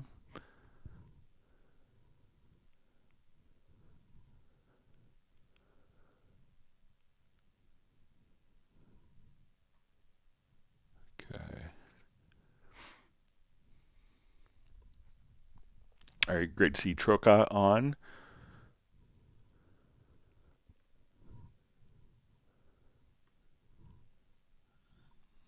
All right, so we see Mark Raven's dog Stella's under the desk chilling. She must have heard Beatles and Stones, likes the song. Okay, Michael Teams wants people to whack the like button. All right, Troca asks, is it correct to target to a 0.6 to 0.7 phase meter range? Which Cubase 14 stock compressors would you choose for a master bus comp? Thanks from Porto. You know, so I think any of them are fine choices. You know, so for like a master bus, we'll just try the Beatles and Stones since we have this up. I'll revert it. You know, I tend to have an affinity towards the black valve. I like just the standard Cubase compressor as well. But let me just come over here and let me revert this because I'm sure I destroyed it.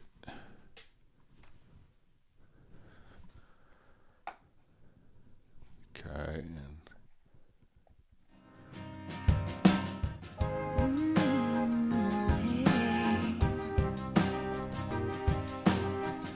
We played our records into the night. I turn it up, you wouldn't mind. Up until now. And here you could always do kind of a parallel on it as well. So setting your wet-dry ratio. So alone, I was so naive. Now you're packing. So we're going to go like real extreme. Our musical history. A lot of people like the vintage compressors as well. I've got to choose what's mine and what's yours. 'Cause now you're asking Beatles or Stones. Something about that just sounds so wrong.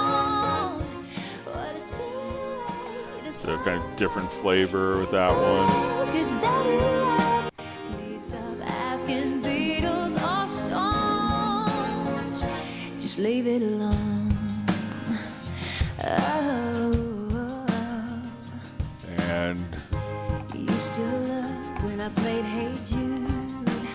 the other ones that people like, the tube compressor. Whatever you did, that was okay. I've been was okay. Suddenly it's Beatles or Stones.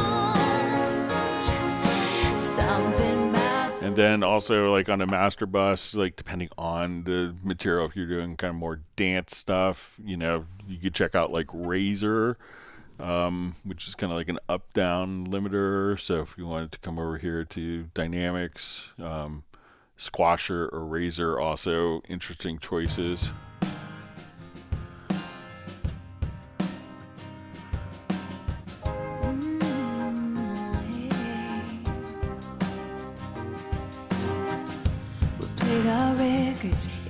So more kind of for boosting the sound. I turn it up, you wouldn't mind. So here we can get all the intersample, and let's say we'll go to Squasher. That was okay. And this is more the up-down one. Guess all along I was so naive. Now you're packing boxes. So this is multi-band. Our musical history laid out on the floor. I've got to choose what's mine and what's yours. 'Cause now you're asking Beatles or Stones. So you could kind of use a lot of different choices. There's a lot of, you know, depending on the material. So I think there's a lot of great settings there, or different plugin options for dynamics.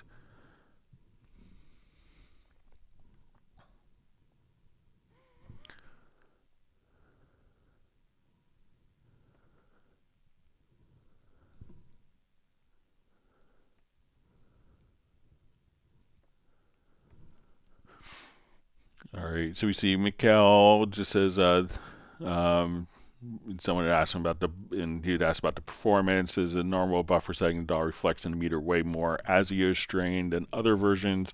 You know, realize that, you know, at a certain point, earlier versions, when we went into the performance meter would show, it would show just kind of ASIO, but, you know, when we go to our performance meter here, so a lot of people, you know, we look at the real-time performance versus kind of the ASIO guard. And ASIO guard is primarily reflecting a lot of the tracks that are currently record enabled or monitored that need to have the, like a prefetch buffer for the latency. So, you know, if you take off tracks, you know, so if you see this higher, that could be that if you know, take off record enable or monitor enable on particular tracks, at the real time, kind of the prefetch, where it's kind of looking ahead of time for that particular track, because what it's basically doing is running kind of a hybrid buffer. So tracks that need to have the lower buffer run at the buffer size, and other tracks run at a multiple, I think 2 or 4 times, so that we could get higher performance or higher audio performance. But we may see that reflected on the ASIO guard versus the actual real time. But I think most people have found that 14, there's a lot of performance optimizations are getting better performance with it. But make sure you're just not misunderstanding the audio performance meter. All right, so we see Mark Rabin just says, says with Dark Side of the Moon, he's been amazed by the stems and stuff. He had no idea was even in there. Spectral Layers is amazing. So Space Age, yeah, it's pretty scary.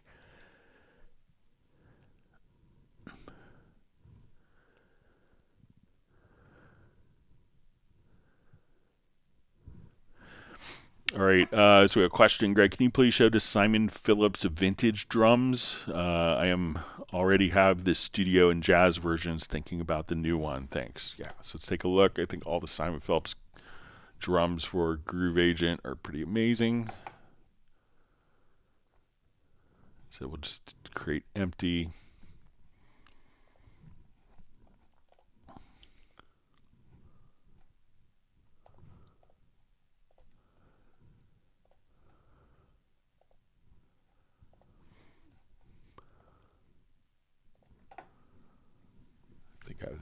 Yeah, it's the vintage drums here.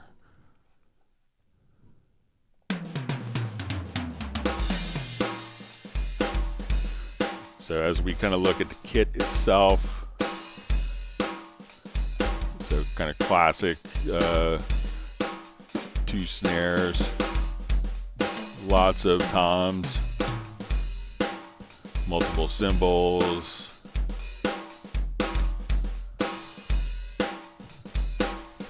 So let's say I'll just come over here.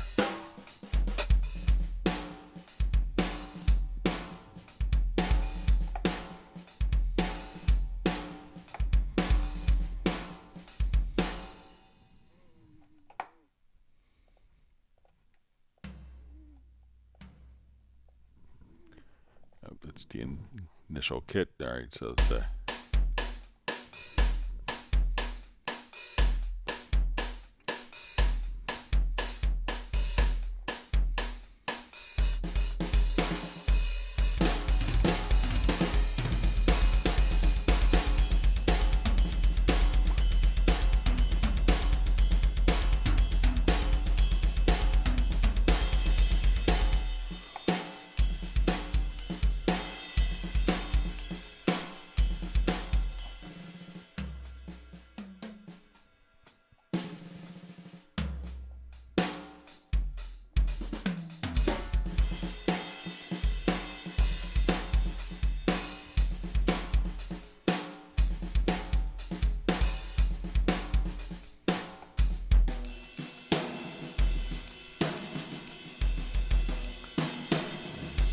Typical mixing functions and plugins.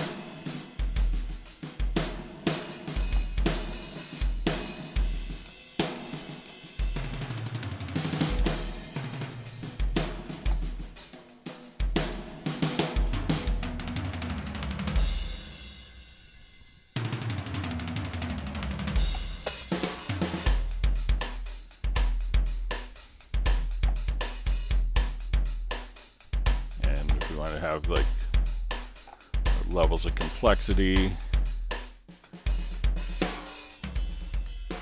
you can listen to the dynamics, even very low volumes.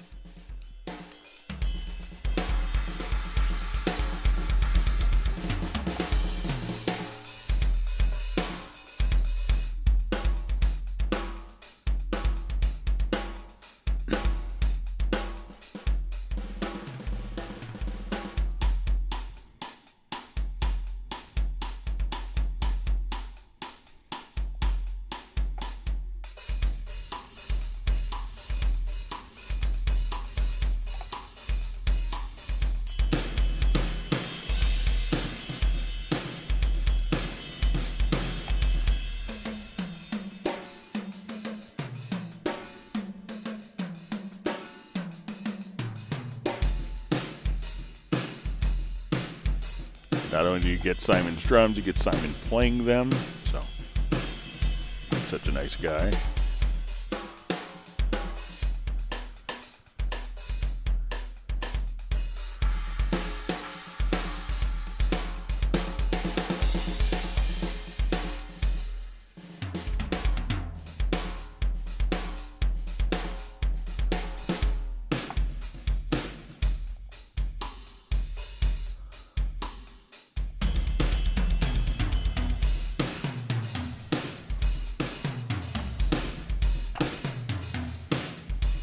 So give you kind of an idea of the Simon Phillips vintage drums. So all of the Simon Phillips drums are just, I think, amazingly well done. And you get really kind of all the subtle nuances, and and Simon's such probably one of the most versatile drummers. Anyone that's played with The Who, Toto, and Judas Priest, and countless other projects, he's the one drummer that could probably go into, jazz and rock circles equally well.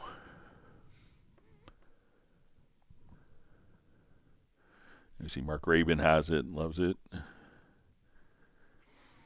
Okay. All right, so we have Tiago joining us from Madrid. He's heading to Brazil, so I got to go to Madrid a couple times when I was in school. So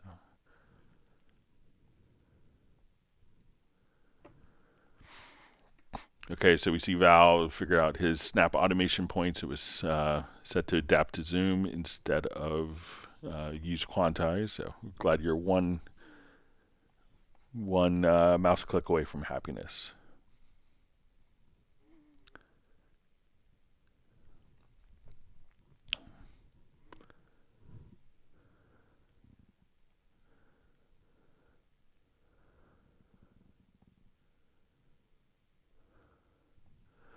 All right, so we see Artisan Mastering asks, is the meter reset bug fixed by clicking the values? So let me just open up project here.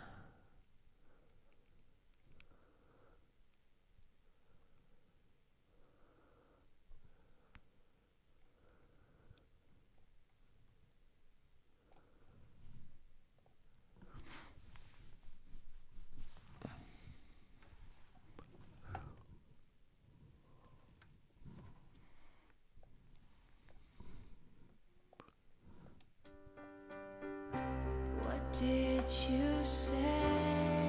All right, so let's say if I come here and I just get over my meter settings. And I'm left here for 1,000 years and a day. And we'll say, okay, it's going to reset the meters. You were the party, the big event. I was your everything. Now I'm uninvited.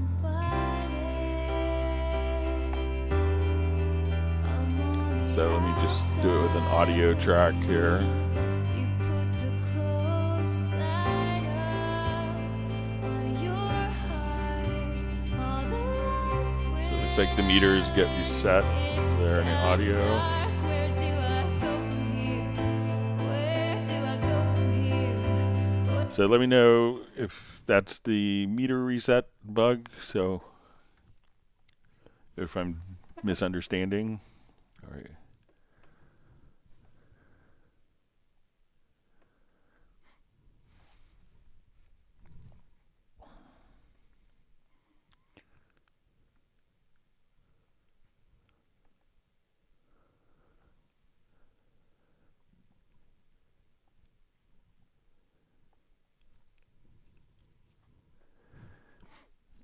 All right.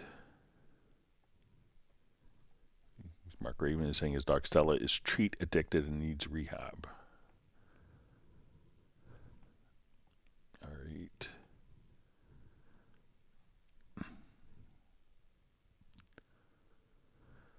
All right. Cornell just says he loves tinkering with compressors and he doesn't know why. So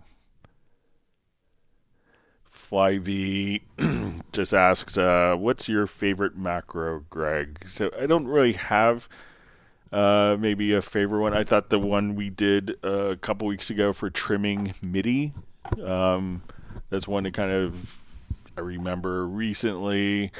Let's see if it's still in there.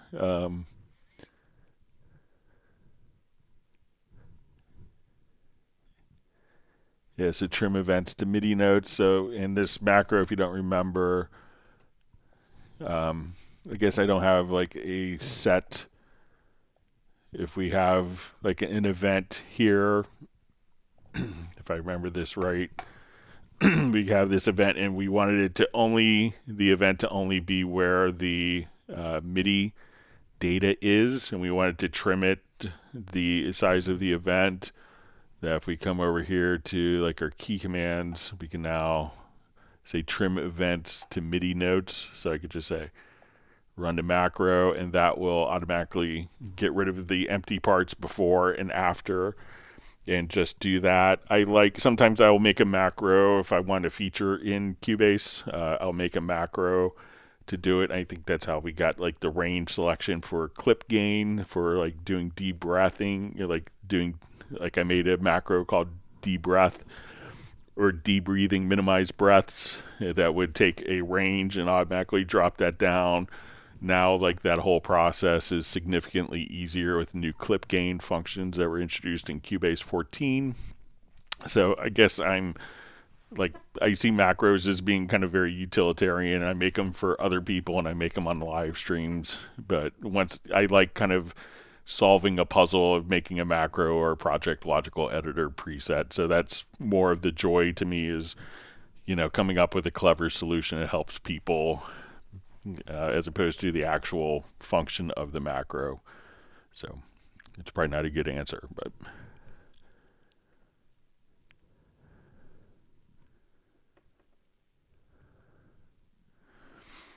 All right, so Mikhail just asked, why am I having to freeze and modify buffer in Cubase 14 while not needed in earlier versions using exact identical amount of plugins? Real-time peaks are the problem. So, there's a lot of variables. So, if you're using the same plugins, is it the same exact project? Because, if you're doing virtual instruments, if you play, sometimes when you play, double the voices, you play 6 voices versus 3 on an instrument, that can make a big difference on particular patches. So let us know if it is the same exact project on earlier versions versus later versions. But I think, most people have found Cubase 14 to, be more efficient, but Mikhail, let us know if it's the same exact project, and if you want to share the project with me via WeTransfer at clubcubase at steinberg.de. I'd be happy to take a look at the project. All right, wonderful to see Graham Witcher from Oxford. He says he can't stay on long, but he has family visiting, so thanks for popping in. We hope you're well.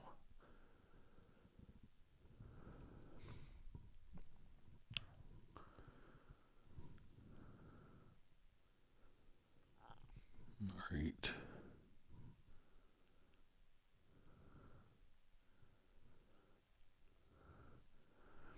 Okay, Cornell just says whacking them drums and the like button. Mark Raven says he has lots of expansions. This is his favorite one, probably the Simon Phillips drums.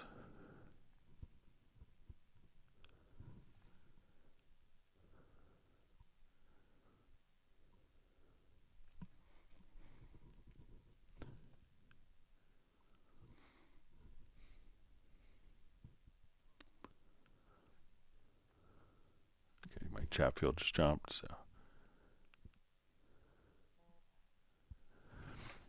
we see Jazz Dude just as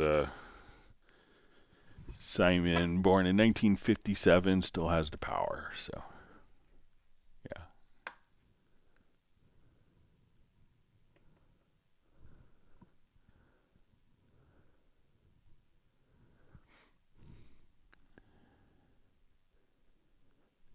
All right. So Mark Rabin is just saying no Friday this Friday. So we will be doing, our live stream on Friday. So last Friday I was in San Antonio for the Texas Music Educators. The previous week I was in Cleveland for Ohio Music Educators. But we will have, for the rest of the month and all through March, our normal live stream schedule. So my 2 talks I had to do were are done. So I'm done traveling between NAMM and the 2 education shows. All right, so let me jump over to some questions that we had mailed in. I'll open up project here. All right, and revert this.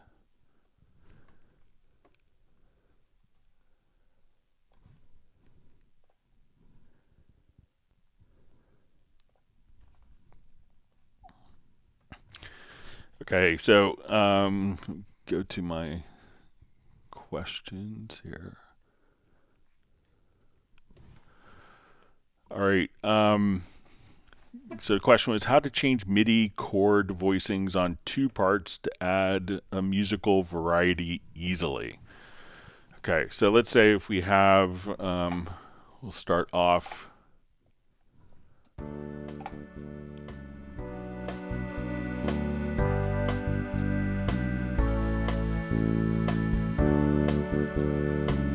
right, so let's say we have our drums. Let's say we have our bass part here.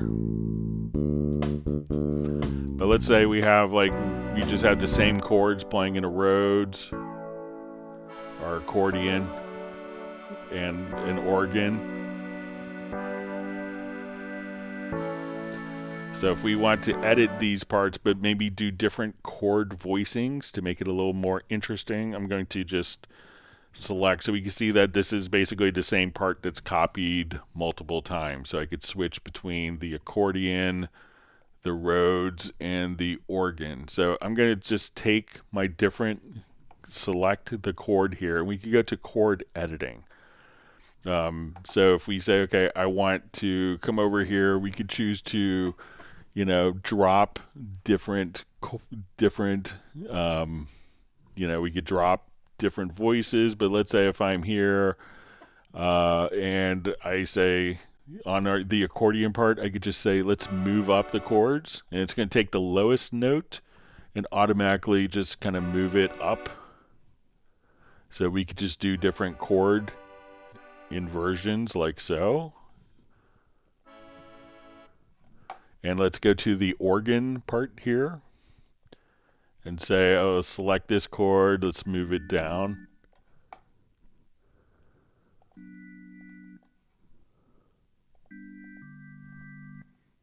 We'll do that, move down twice. So we'll just move each of these down. So while these are playing and we're copied from the same parts, I could select the chords, and now as we listen to it, it's going to play the same chords, but they're going to be different voicings. And you'll see a lot of two guitar player bands that are really good. If you look at the Eagles, often would have 3 guitar parts. And if you look at them playing, they're all playing, one's playing up high, chord voicing, one's playing in the middle, one's playing open strings, one may be playing a bar chord. So as we listen to it now,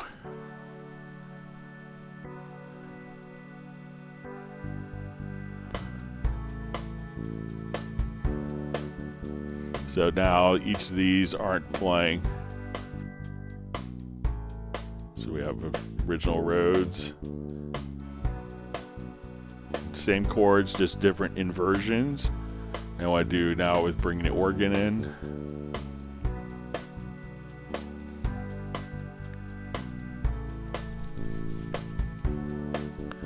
So again, once you're in the parts that you want to change, we could just come over here, we'll select the chords, and then we could just say, okay, we are in our accordion part, I want to move these up another octave, so we could still have the same chords, the same voicings, and just get kind of musical variations. And then if we wanted to bring that out in the mix a little bit,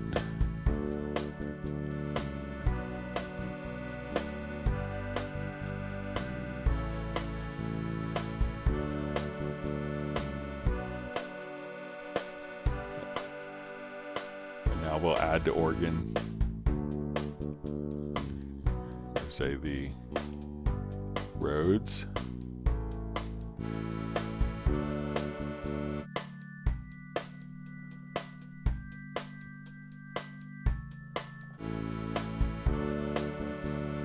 So that's an easy kind of arrangement trick, is just kind of come over here and choose to select the chords. And from the chord editing, you could just quickly do inversions. All right, so the question, I was emailing to ask, how do you uninstall a VST if you're checking for missing VSTs and it just rescanned the same ones?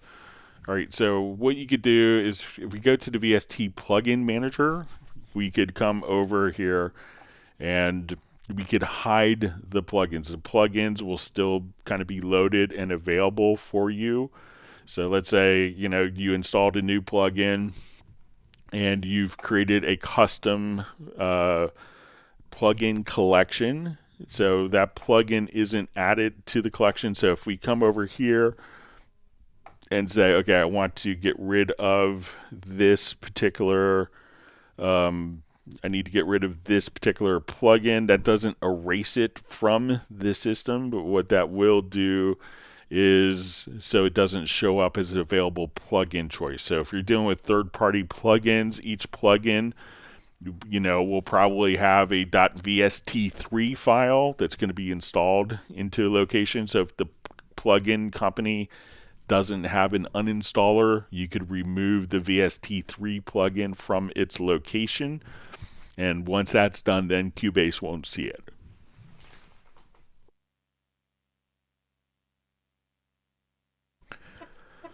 All right. So a question, is there a way to transform velocity into pitch with the MIDI modifiers? Some percussion libraries have it so the higher the pitch, the higher the velocity, where I prefer to play velocity drums. So I would think that most, the vast majority of percussion instruments will I haven't seen one, like that doesn't respond to velocity, because velocity is such a like natural way. So if I come over here, we'll do a groove agent.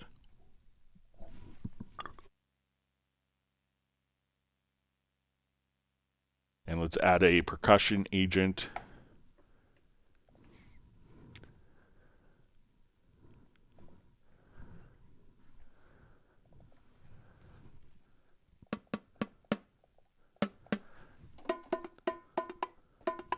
So if I was, to play, like drums lend themselves so easily to velocity. So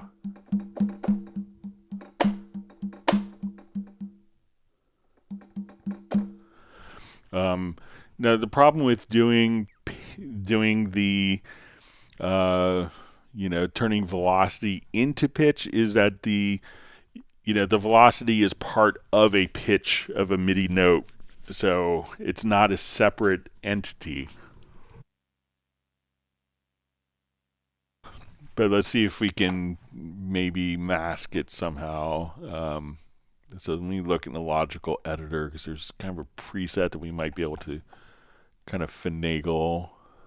Let me just close this.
So we could kind of do it with that, but I don't think that it's gonna, because the velocity value is always going to be part of the note, and the note is going to be triggered by the instrument. So I don't think that we could have a direct correlation. And I'll just look maybe an input transformer.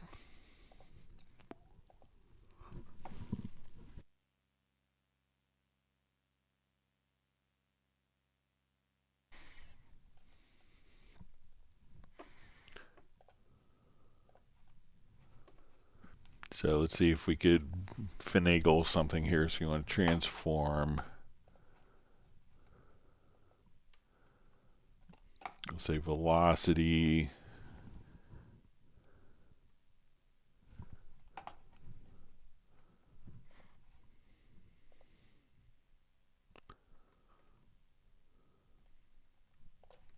say type is set to MIDI note.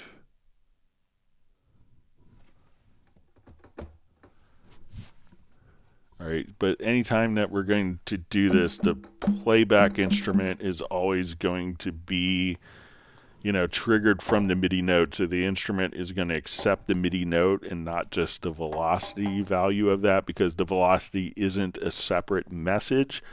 The velocity is a subcomponent of a MIDI note message. So if you could share which library it is that's doing that, I'd love to take a look at it. It seems like a really unobvious approach to that.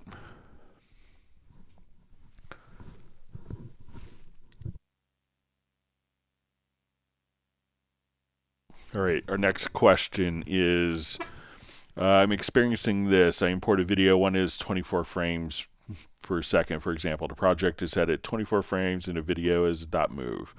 This also happens with H.264 videos too. The burned-in timecode shows at the very beginning of the video as 1 hour, as it should.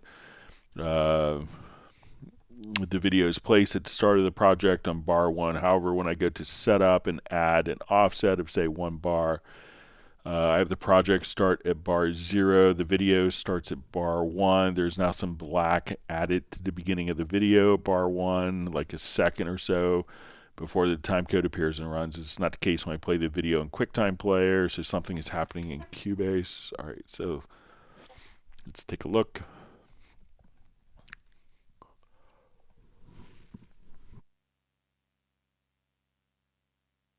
All right, so we have our video here. I don't think I have a, let's come over. All right, so let's say we have our timecode burn in here.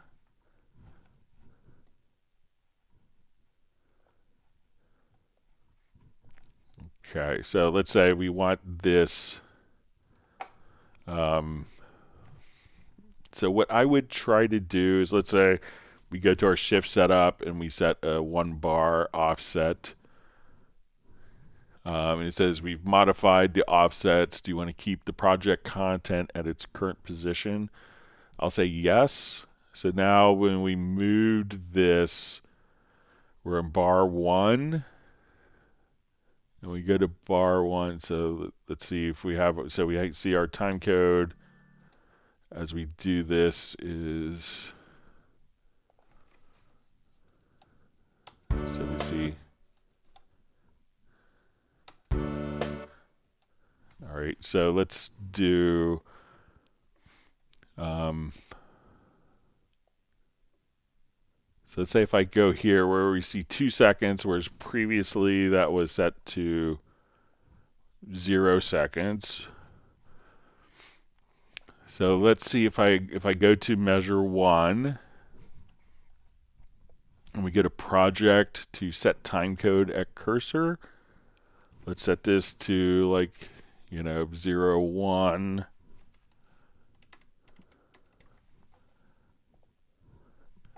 All right, so now do we want to keep the project content at its current timecode positions? I'll say no.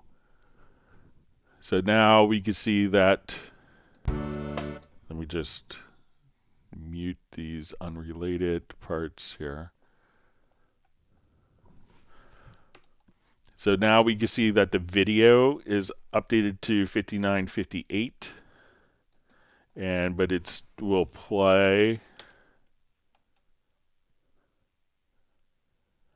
So we've done the offset. So the video is starting here and it's not starting right there. So what I did again is I kept the video at its position when I did the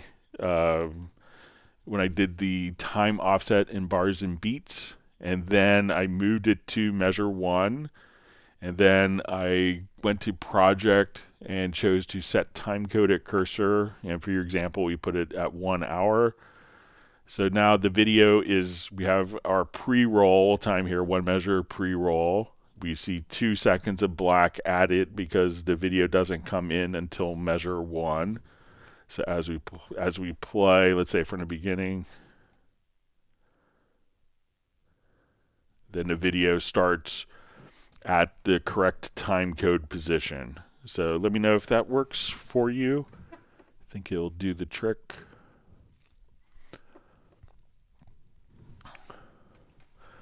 All right, next question. Hello, I'm new to Cubase. As I'm getting more into sound design and film scoring, I thought it would make more sense. Is it possible to use an MPC Live 2 with Cubase? So yeah, I'm not that familiar with the MPC Live 2. I think it will run as kind of like a standalone sampling workstation, so you could obviously sequence into Cubase that way. I think that the MPC Live may have like a VST plugin that will actually run as a part of Cubase, and that plugin may control the functions so that you could, still kind of have an MPC workflow, but kind of have the editing experience of working it within a DAW. So, but, you could treat it like any other external instrument and sequence all the parts instead of sequencing inside of the MPC. And doing that, you could just, treat it like a hardware sampler and use that in conjunction with Cubase. All right, during the next question, during the Hangout, you showed 3 versions of your interface, including a streaming. I have a UR22, but in my settings, it only shows only one application. Do I need to upgrade to another interface? So I think that this, when we saw the new settings here, that this would be for like a UR22C. So the UR22 is kind of the first generation interface, and that came out like 2010-ish, and then the URC version came out maybe 8 years ago, so maybe 2016, and those versions have onboard DSP processing, and those are the ones that were updated. So you probably would need a UR22C to be able to do kind of the different loopback functions where you could treat it as an audio interface for your DAW, an audio interface for streaming, and for your voice for kind of loopback functions.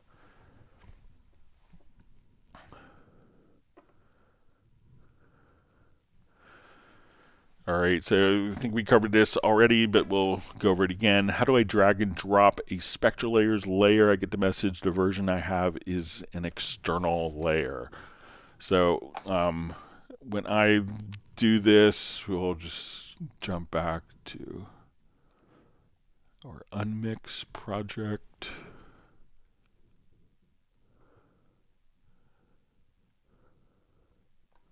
Here we go. So again, I'm just going to come right over here. We'll select the layer and just drag. And as we do this, I'll make sure that my actual playback cursor is kind of at the beginning of the project.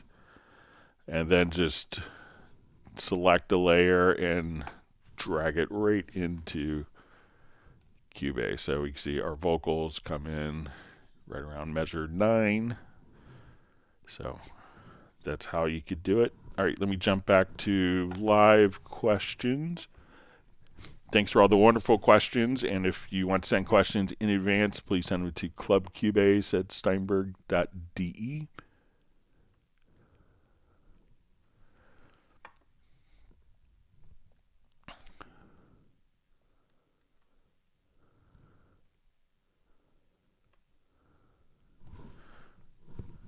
All right, let me find my spot where it was.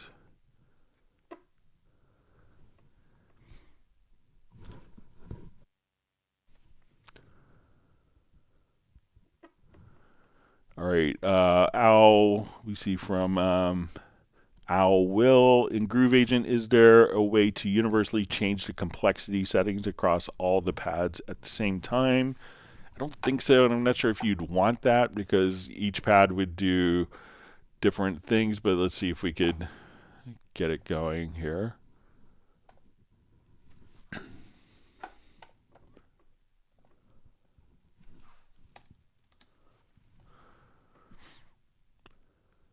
Okay, I'll I'll just do it with the Groove Agent SE just in case.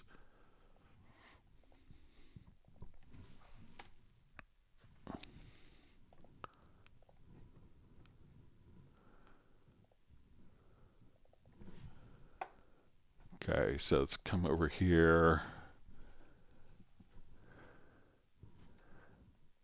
So I'm not sure if there's a way to kind of, so we come here and we go to, let's say,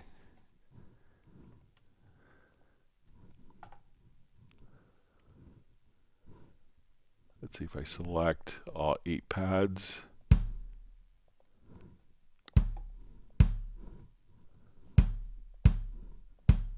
Yeah, so it looks like if we come over here and we hold down Shift, so say I select these 8 pads, and I move this to the bottom left. Now each of these pads can move the complexity. So if I want to select all these pads, move it to the upper right, we can see that this pad is going to be in its default location.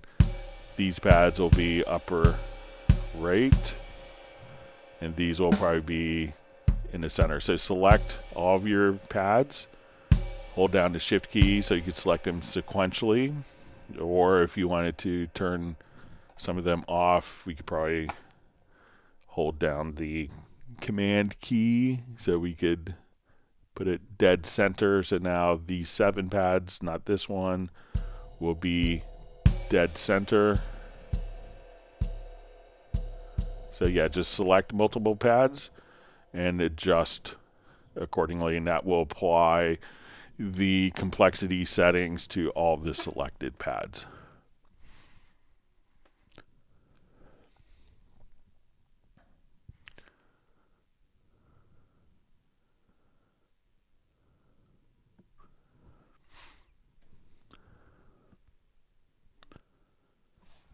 Okay.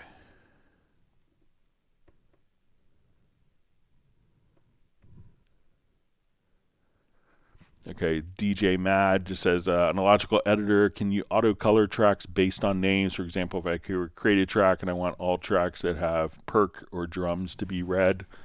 So yeah, you could do that. So let's say I want to add a number of tracks, and you could get probably a little more creative with that. So let's say I want to add, we'll do 4, I'll just do, say 8 tracks. So let's say I want to call this kick, bass, drum, let's say snare, and we'll type in SNR, we'll say hat, and let's say guitar, acoustic, and we'll say electric. All right, so let's say I want to take these names and colorize them. So let's go to our project logical editor. And we'll say, let's go to our setup. So we want to transform, and we're going to say our container type is equal to a track. And what we want to do now is say the name, we'll say name, and say contains, let's say kick. All right, and I'll just add a couple of these. So let's say name contains kick. And we want to switch this, say kick, and we want to switch this Boolean condition to or. The name contains bass drum, or name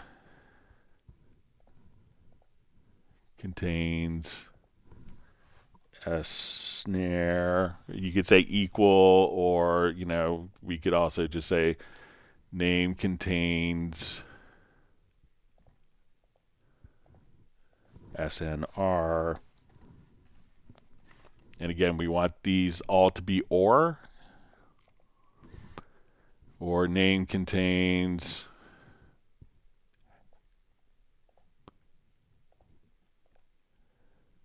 let's say hat, which could be hi-hat as well. And so we say we want to take tracks that the name contains these particular ones, and we want to set color to a fixed color. And let's say I want this to be kind of yellowish in color. So now all my tracks with those naming conventions, I could just say boom, and it will just name all of my tracks with drum names, and you could populate all these drum names: tom, floor, cymbal, crash, china, whatever drum names you want, you could save in this list, and that will automatically, so notice that it didn't take guitar, acoustic, electric. So if I wanted to name those as something separate, I could do that as well. But now I could set, and the critical condition here is after the first one, where if you do this and you mess up, it doesn't do anything. It's because if we don't put this or in the Boolean conditions, it's going to look for tracks named kick and bass drum and snare and SNR and hat. So this way, when we put the or in the Boolean condition, it's going to look for tracks named kick or bass drum or snare or SNR or hat or tom, whatever we define. So make sure you do the or as the condition there. And then you could, save that as a preset. And at that point, simply trigger it from a logical editor or from a project logical editor preset. So you could do that pretty easily.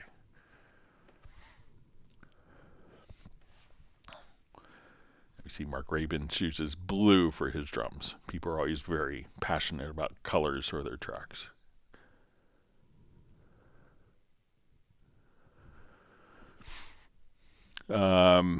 So we see, please, any news on Innuendo 14 release. Cubase 14 has been put out for a quarter of a year with the new features. So let me check. I think we may see, check. There may be some information coming within 24 hours. So, you probably will have answers before the next live stream, would be my guess. All right.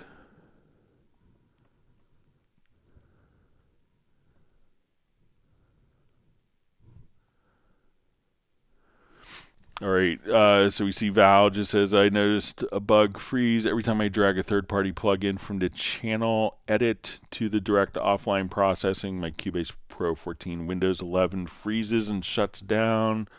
All right, so I think I may have a third-party plugin here, so let me just try. All right, so I will come over.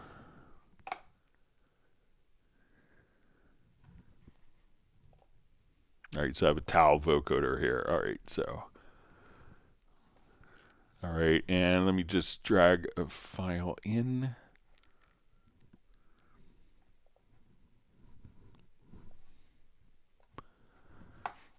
Okay, so I'm going to open up my direct offline processing here.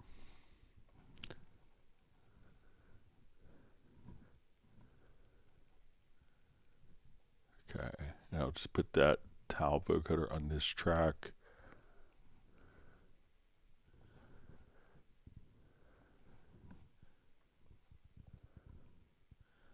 So we can see that worked kind of automatically. I haven't tried it on my Windows 11 machine. I'd be happy to take a look at it right after the live stream if you want to email me, or I could make a note to show it on the next one. But it seems like that's kind of working as expected. Let me know if it's a particular third-party plugin or all third-party plugins, Val. That'd be helpful.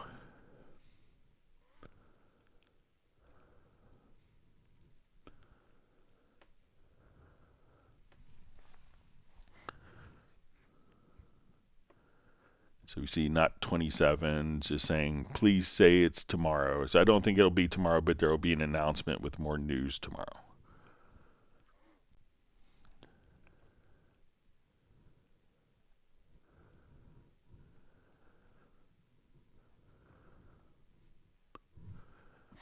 All right, so we see not 27 says the clip gain envelope feature will be so useful for dialogue leveling / vocal writing, so much more precise than the old draw mode. So yeah, you'll like it. I appreciate your patience, but there's a lot of other advanced features that get incorporated into Nuendo to take more time.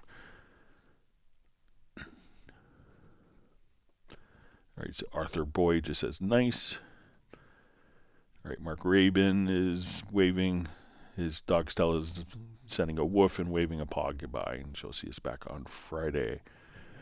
All right, so we have Amario002 saying hello from Romania. Thanks for joining us. All right, so will Nuendo 3 have a trial soon? Let me just check and make sure that there isn't one already.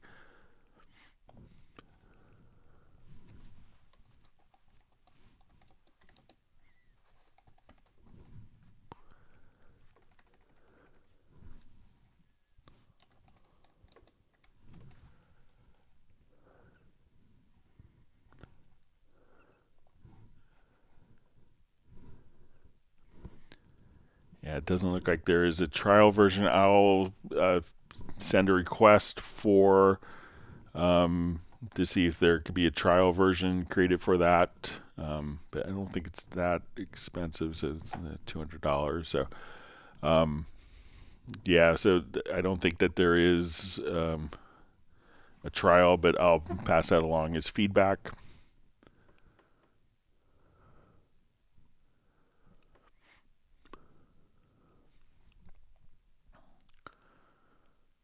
Okay. Michael Teams gave a big woof to Stella, Mark Rabin's dog. All right. Gerald Ely asks, in 14, can you use the pattern editor with a VST instrument? Yep, you sure can. So let's come over here. Let's say I want to do like a bass part.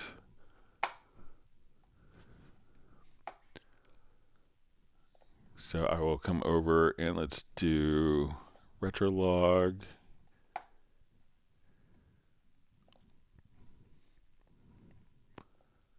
All right, now first I made the mistake again, so I'll just start a new project with this.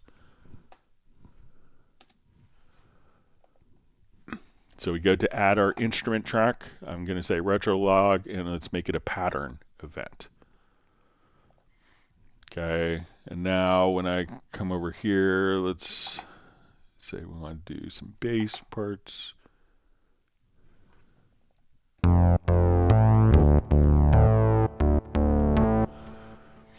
Okay, and then I think what you have to do to kind of get it started is just to double click and create a pattern.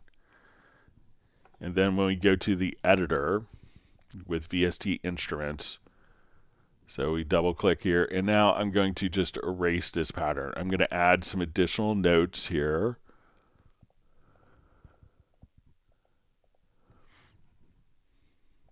All right, so now what I want to do is as we play,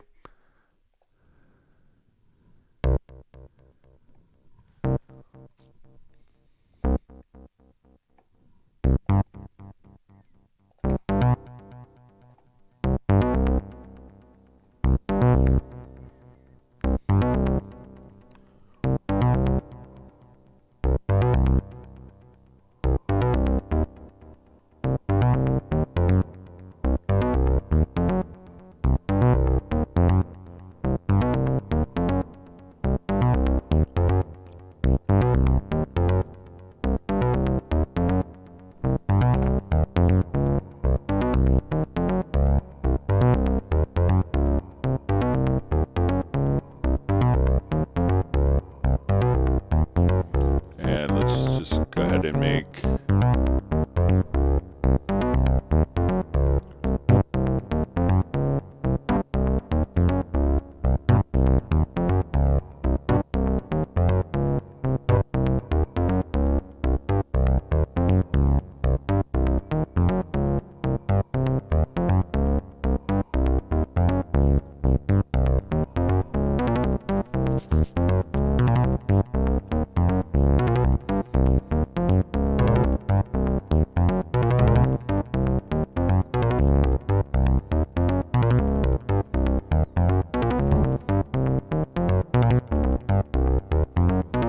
And now let's say I want to make like a drum part.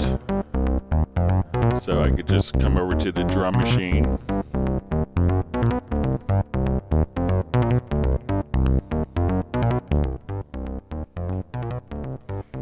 So if we want to add a drum track to work with that, we'll create this as a pattern event.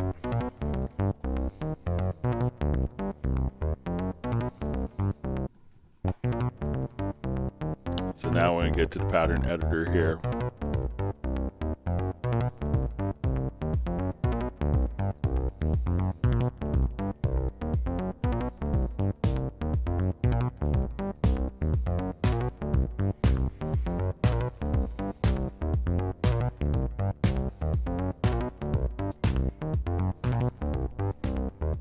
or we could just completely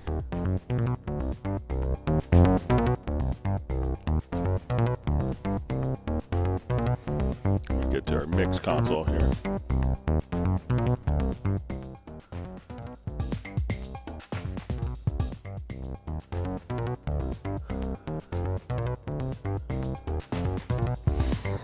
So again, just simply when you go to add the VST instrument, choose it to be a pattern event, and then once you go to the pattern editor, you may, with the VST instrument, you may have to just kind of double click, open up the pattern editor, and then dissolve. And then you could just kind of enter in your patterns for other instruments, and they could be polyphonic, monophonic, whatever you want. So.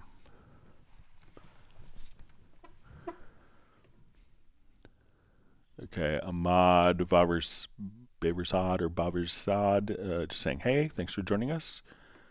Michael Teams wants people to smash the like button. All right. See, Jazz Dude says, revelation of the day. Great, Greg. So remember what it was, but glad it was helpful.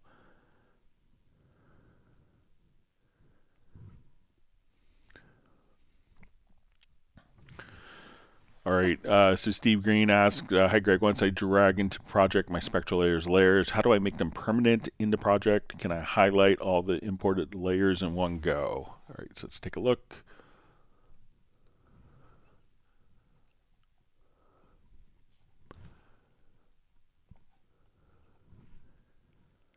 Okay, so I'll revert.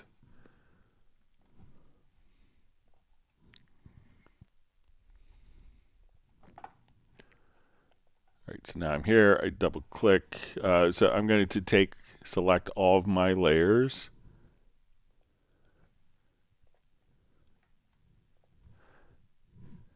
And let me just move my cursor back to, so all my layers are selected.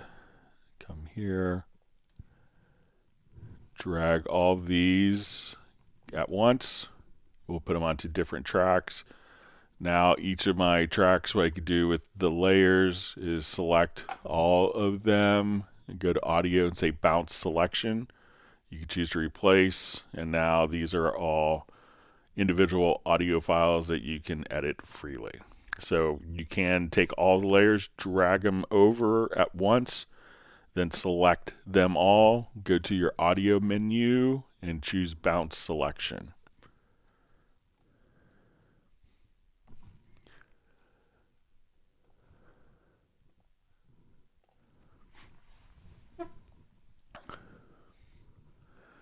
Okay, so Michael Teams is handy to see. Randy from ProWash DFW.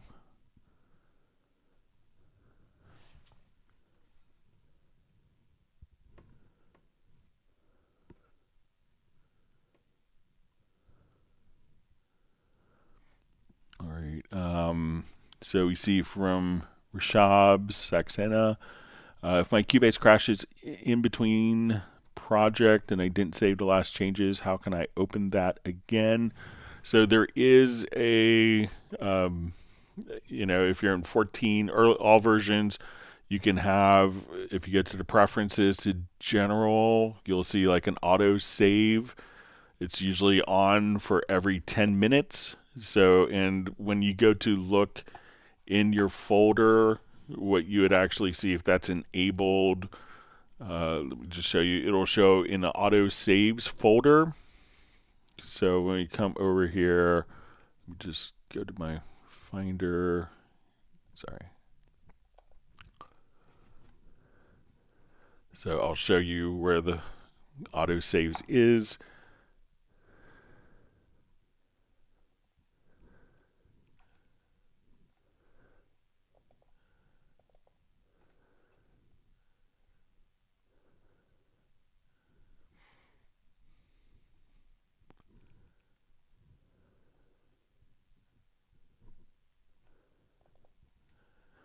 So you can see when you go to the project folder, you'll see a folder here called autosaves. And that is where you could see the backup. So you could just double click and open up the last autosave. And then you could just simply resave that if needed and work from that. But look into, if you're in earlier versions, 13 and earlier, it'll be like a .bak file at the same level as this, but we could just come over here, and if it's in 14, look at the project level in the autosaves folder.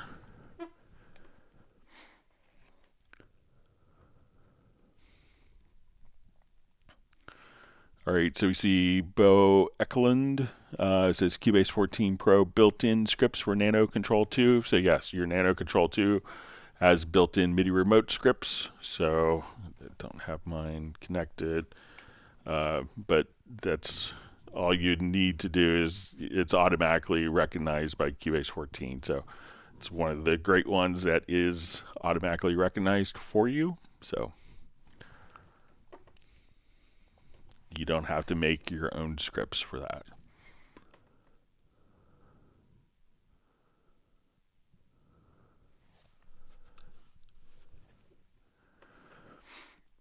All right, so we see from Don Pryor, how to draw in automation for multiple tracks at once. So, just like there isn't a way to use the pencil tool to draw in.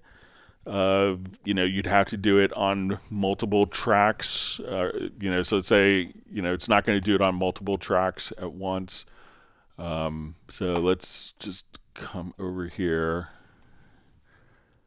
All right, and so let's say if we have a few audio tracks, if you just choose to automate, so let's say if I'm here and I place these files here, if it's like volume automation, I could place these into Q-Link, and let's say we turn on rate automation, and now I could automate those. So when we play it back,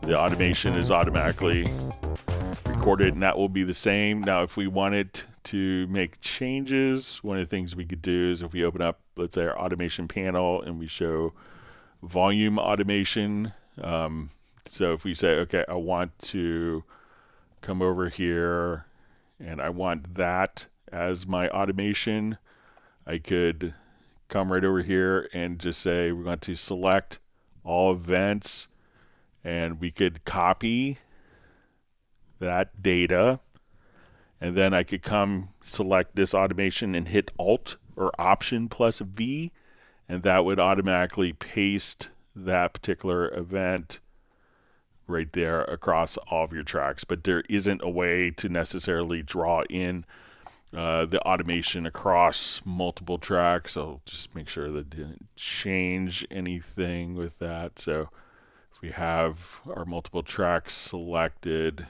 it's only going to do it for the track that you're drawing in on. So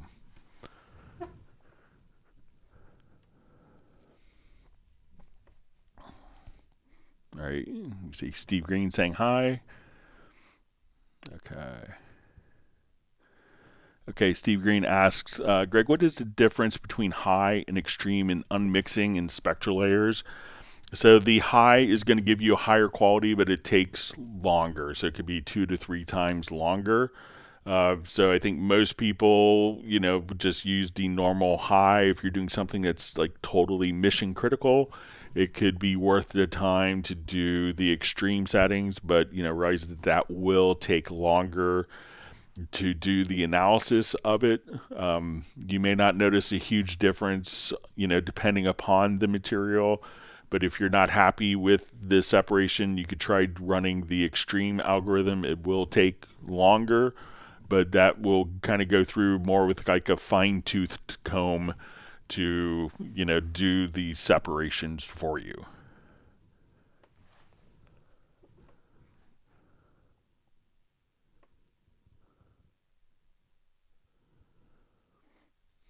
All right, wonderful to see Gareth on. The whole Hot Mess group is on.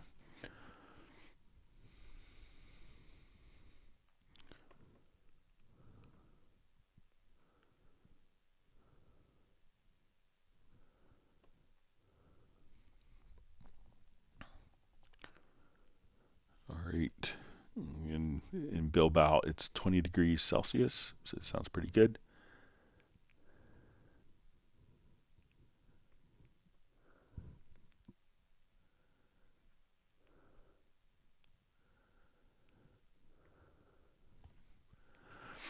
All right. So we see from Yao Amen.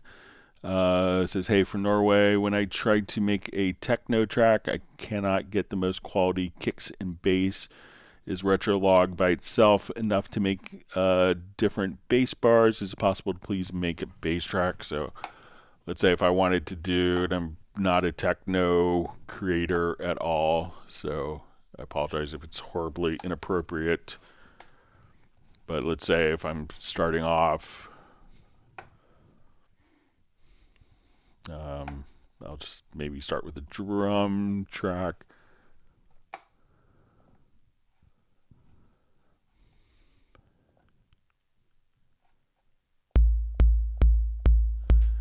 All right, so let's say.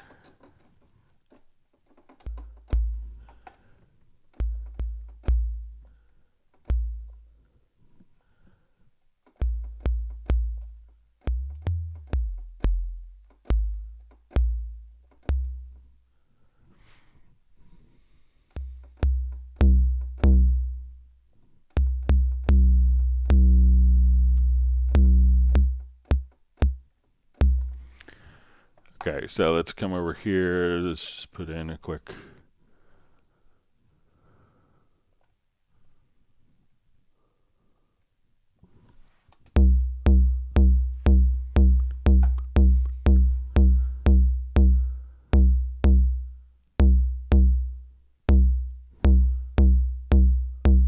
All right, now let's do a little retro log bass.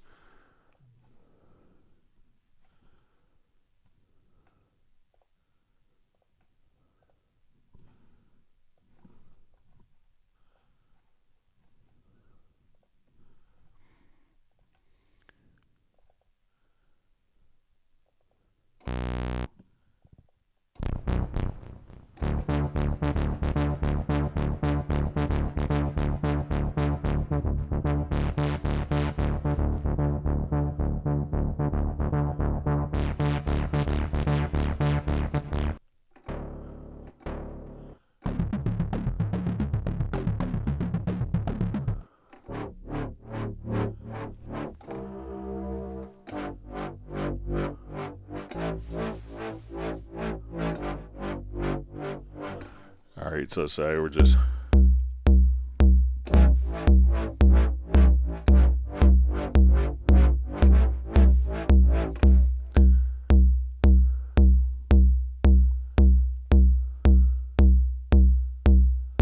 Okay, so let's say.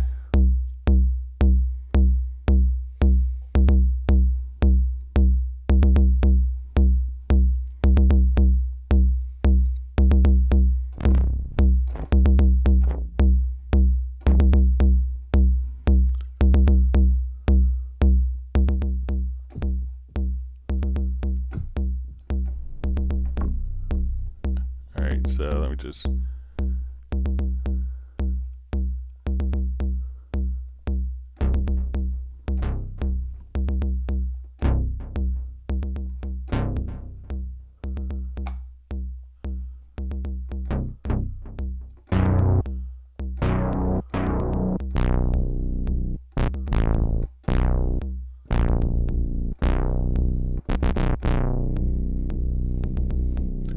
All right, so let's say I want to take this and let's put it in like an arpeggiator, so we could come over here.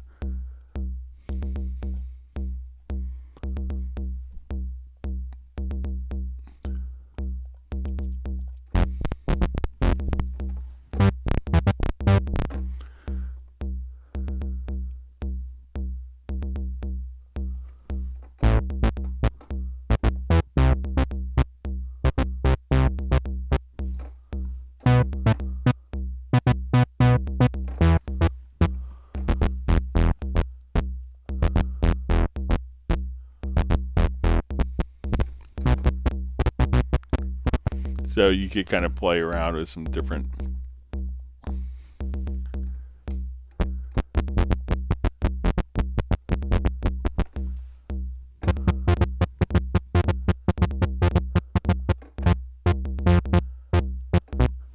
but I mean, definitely you could do like great bass stuff using Retrolog.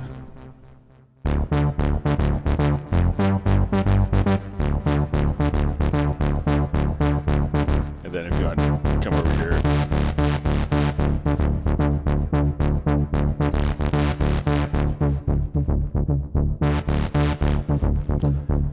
and then even if you wanted to run modulators on that, so if you're just kind of holding down a particular chord, you can say, okay, let's add the modulator to this, to the filter. So we'll just click learn. And now we could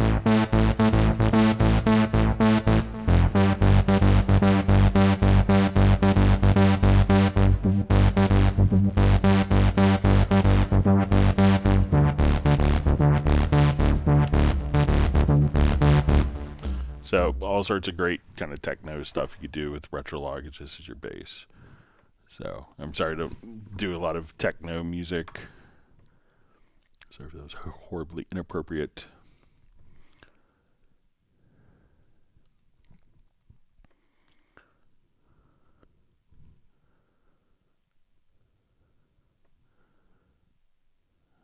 Okay.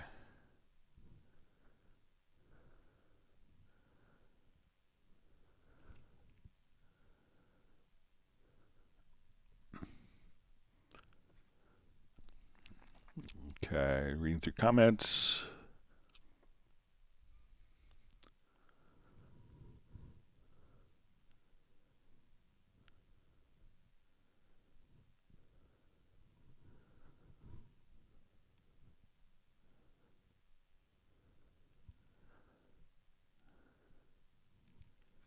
Okay, it's just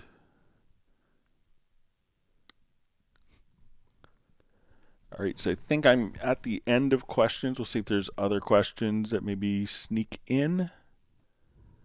See Michael Pierce popped in, wishing everyone a great week. We'll see if there's more questions. If not, we can wrap up a little early. So once again, we are back on our normal schedule. So we'll be meeting on Friday, this upcoming Friday, as well as Tuesday and Friday of next week. And next week from this upcoming Friday and the 28th, we'll have our Zoom social meetup. All right, so Gareth is saying smiley face badges.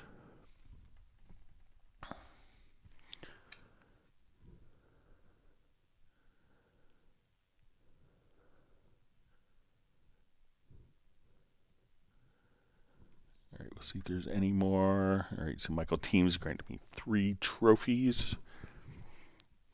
All right, we'll see if there's others. Quick questions before we wrap up.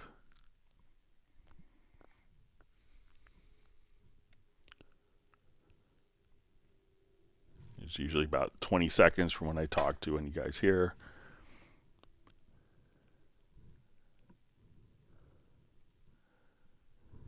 All right, you see Michael Pierce is doing some more Ukraine gigs at the moment, so it's important to do. So he's doing a lot of driving and getting in late, so his tardy slip is in the mail.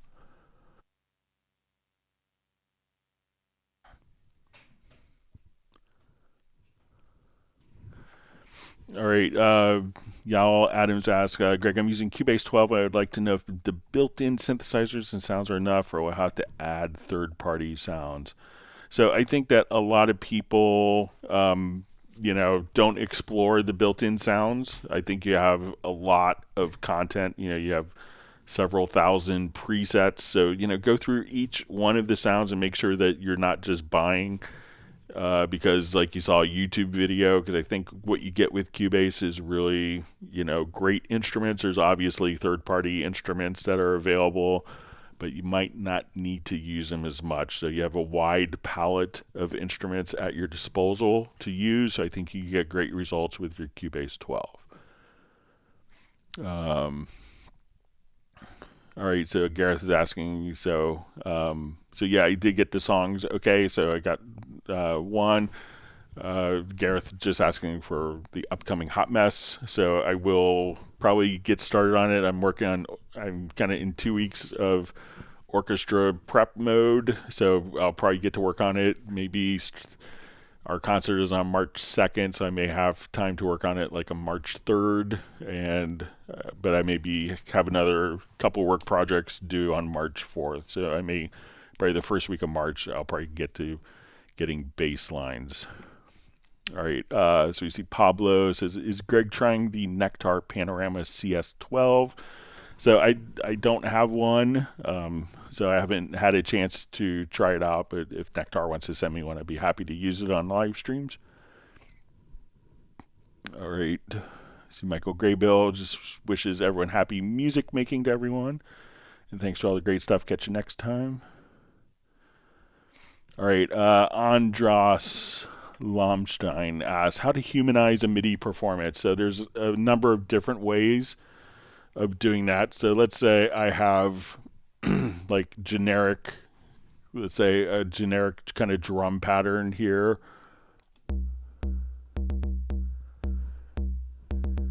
All right, so I'll go to my drum machine. Let me just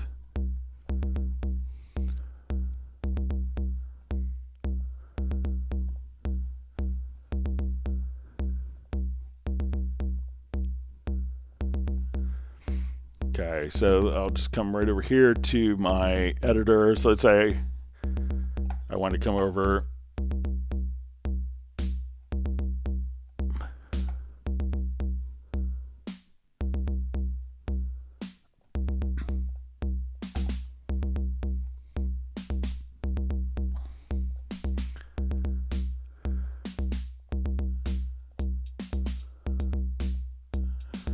All right, so there's going to be some, I'll just start with maybe, actually I could probably show it on a different part here. So there's a couple different approaches to humanizing MIDI.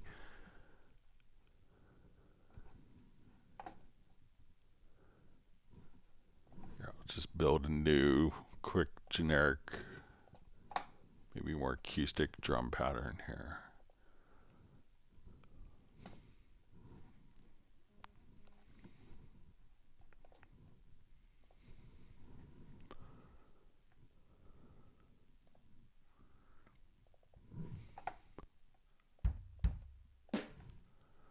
Okay, so I'm going to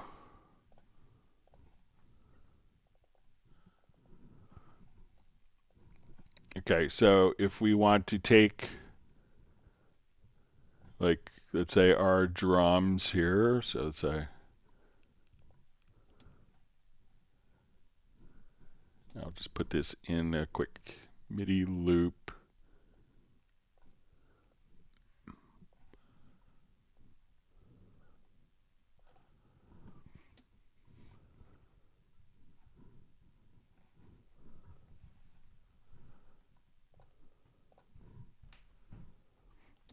Okay, so sorry about this. All right, so let me just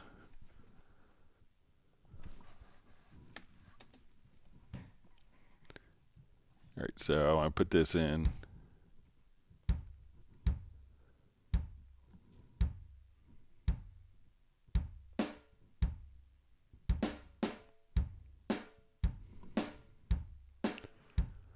All right, so let's say we have kind of generic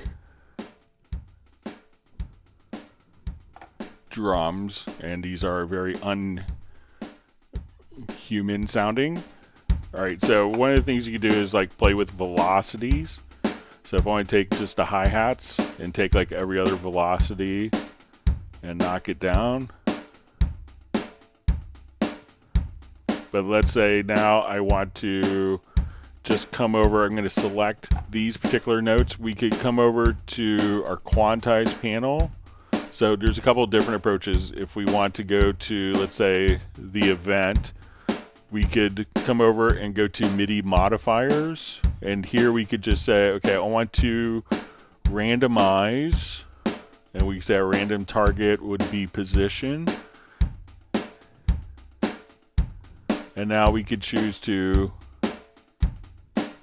randomize the position of notes. So say we'll just give it, let's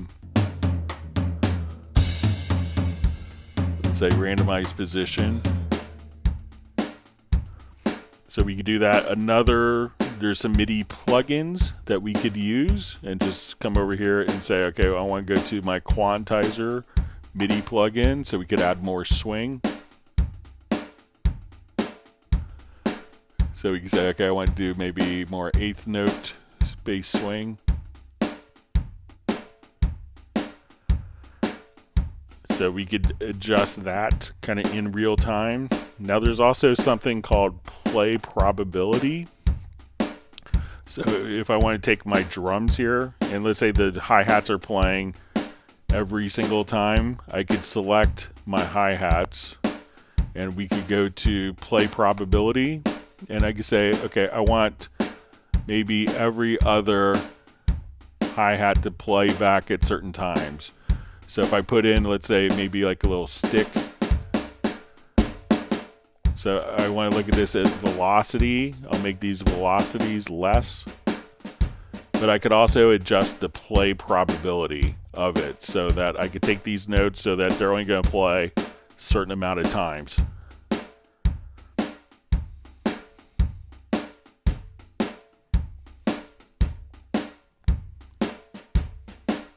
So there's all sorts of, and if you wanted to come over here and just go to your Quantize, you could just say, okay, I want to go to my swing amount. So we could just come right over here and say, okay, when we go to, our MIDI quantization, we could see our Quantize swing percentage. And instead of doing this like in real time, we could see kind of this feel. So I'm going to turn this MIDI plugin to 0. But now I could choose to quantize just the particular settings here just by hitting the letter Q, and we could quantize. So a couple of things, we could also do velocity variance. So if I want like every other velocity to be louder or softer, I could just take different velocities.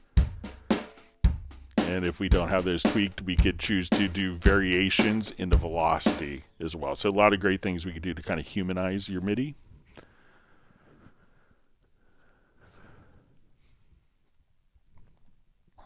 All right.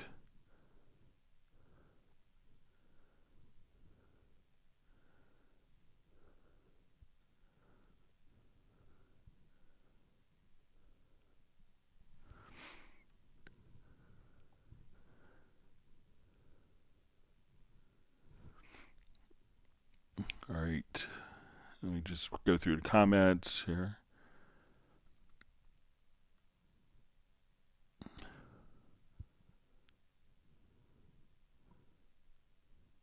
Garrett is saying 31 tracks on new albums. I think I got 5. So.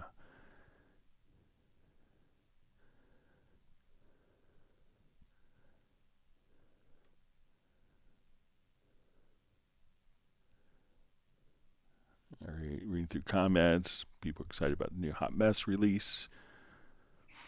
All right, Hood Boy Terry asks how to switch my session from 44.1 to 48. Okay, so there's an easy way to do this. I'll show you. So we'll come up. Let me just open up a quick project here.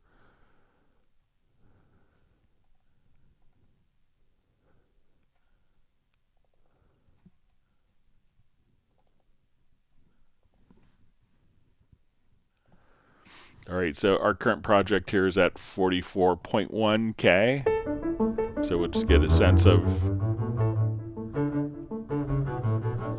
our tonality. So we see right here, record formats at 44.1K. So if I want to switch this to 48K, what I could do is I'm going to go to the project setup, and we could do this by hitting Shift plus the letter S.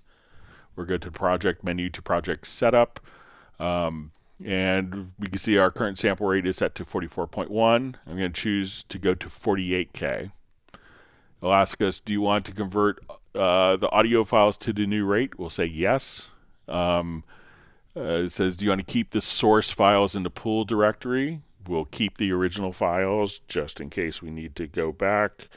And we also want to, so we'll keep that. If you have events that are in musical mode, it'll ask you to, do you want to, make those not into musical mode? So you'll say yes to that. And this one says, do you want to keep the audio events at their sample positions? Here we want to say no. Because at this point, when we play back, our audio files are at 48K, and we're going to have the same pitch and tempo.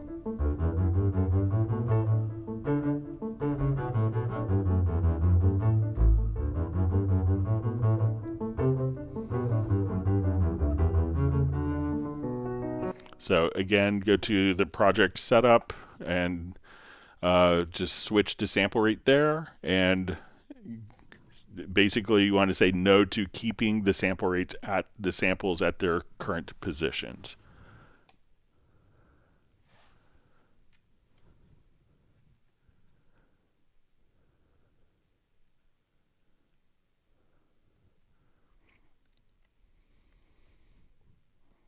Okay. All right, reading through comments.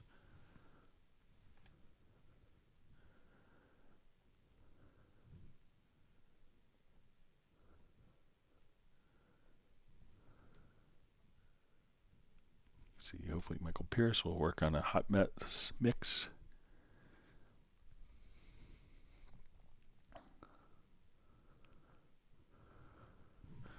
All right, Roland stuff says, just a quick one, please, Greg. I came across Lynn Dither under mastering. What is it, please, and how's it used when mastering? So Lynn Dither is a dithering plugin. So when we go to, let's say I'll just put it on my master bus here, and we will choose. So what a dithering plugin is going to allow you to do is when you're kind of going from a higher resolution audio file. So let's say we're working at 32-bit floating point at 96K sample rate, and we need to export for a 24-bit 48K video. We need to export for a 16-bit 44.1 CD. What the dithering will allow you to do is to basically, technically what it does is it kind of adds noise into the file, but basically it allows you to maintain the sonic integrity of higher resolution audio when you're going from a higher resolution down to a lower resolution.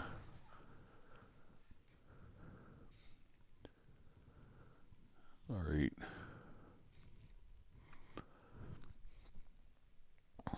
All right, Yao Amin asks, hello, I need some quality headphones that can help me to hear low, mid, and high frequencies. I mean, something that could be used professionally. Does anyone have any idea? So I use the Yamaha MPH, I think it's an HPH or MPH8. So I have lots of headphones, but I have to say I really like the Yamaha ones, so but we'll show them to you here.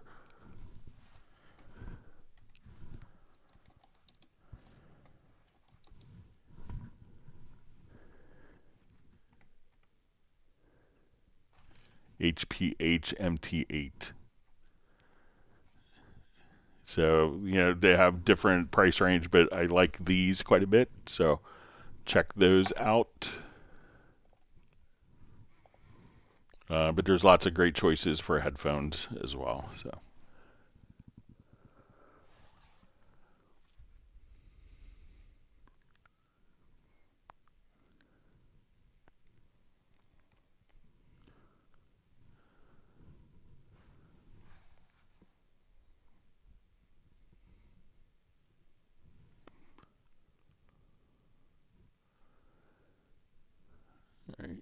So people otherwise are recommending Audio Technica or the HD650s. I think it's the Sennheiser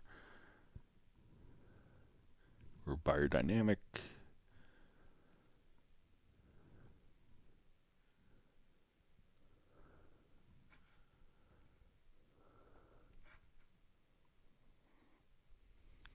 See, Pablo's using AKG.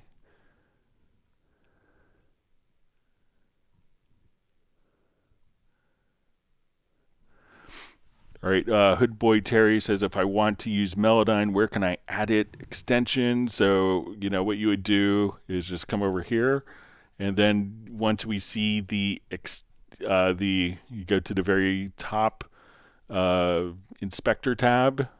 So once we come here, so as we open that up, you'll see extensions, and then you'll see Melodyne listed there. And then when you double click on a file, so let's imagine, so if I go to an ARA extension now, when I double click on a file, it will open up the sample editor. Will basically just open up directly right here. So let's say if it was this file. So now when I double click, I could be inside of Melodyne, or we could just run an external editor right there. So go to the extension. You could also just see the extension. Once you select the event, you could see the extensions to the ARA2 extensions right there.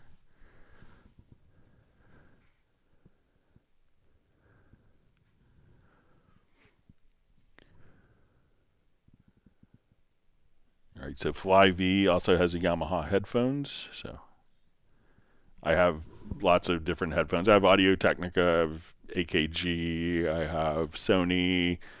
So I have lots of different headphones as well, but I really do like the Yamaha ones. And I got a pair for my son for his gaming. And he's like, wow, these are really good. All right, wonderful to see Sable Winters on. She's working in the background. All right, see, I think we are at the end of questions and comments. Let's see if there's any more questions that come in. I want to thank everyone for all the great questions. I hope that everyone's learned a new tip or trick, and you could use it for your work in Cubase.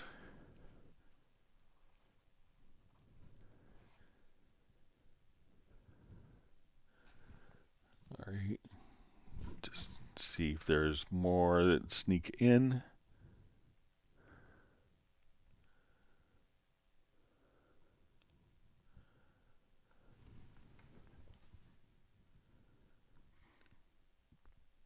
All right, given our 10 seconds or so, and then we'll wrap up if there's no other questions.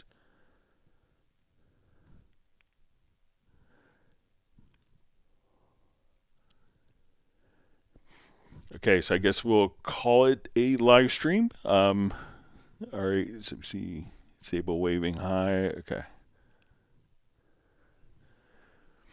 Okay, so Pablo asks,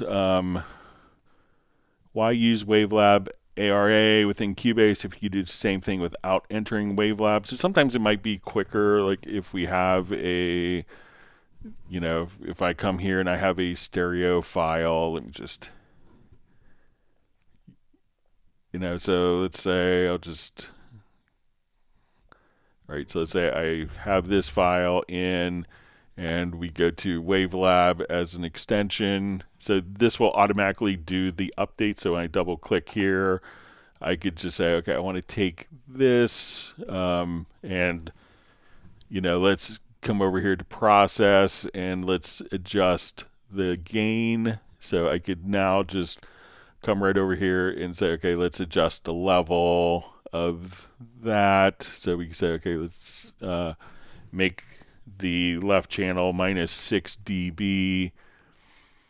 So we could just kind of change the gain of that particular sound. Now, as we do this, while it's in Cubase, so if I want to, let's say I was looking at this particular file here, you know, I could also just say, while we're playing this, I could look and see it in Cubase, like my mid and side. If I want to do different processing, we could also see kind of rainbow frequency. So if we have like tracks that might have sibilants in them, we could have different colors representing. So, we could just do stuff a little quicker and kind of keep it all within the Cubase realm as opposed to going into a different program. So there's things that could speed up your workflow running Wavelab as an ARA extension.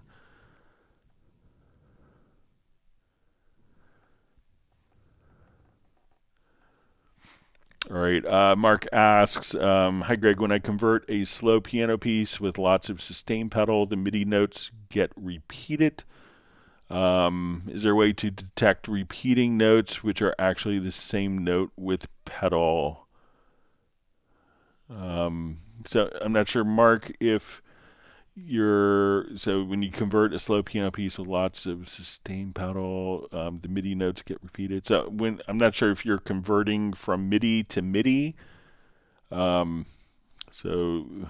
the MIDI notes get repeated. Is there a way to detect repeating notes which are actually the same note with the pedal? So is it like a performance, like an audio conversion or MIDI conversion? Maybe if you could answer that, Mark, that would be helpful. All right, so we see from Medi, just says, thanks a lot, Mr. Greg, so you're welcome. I could wait.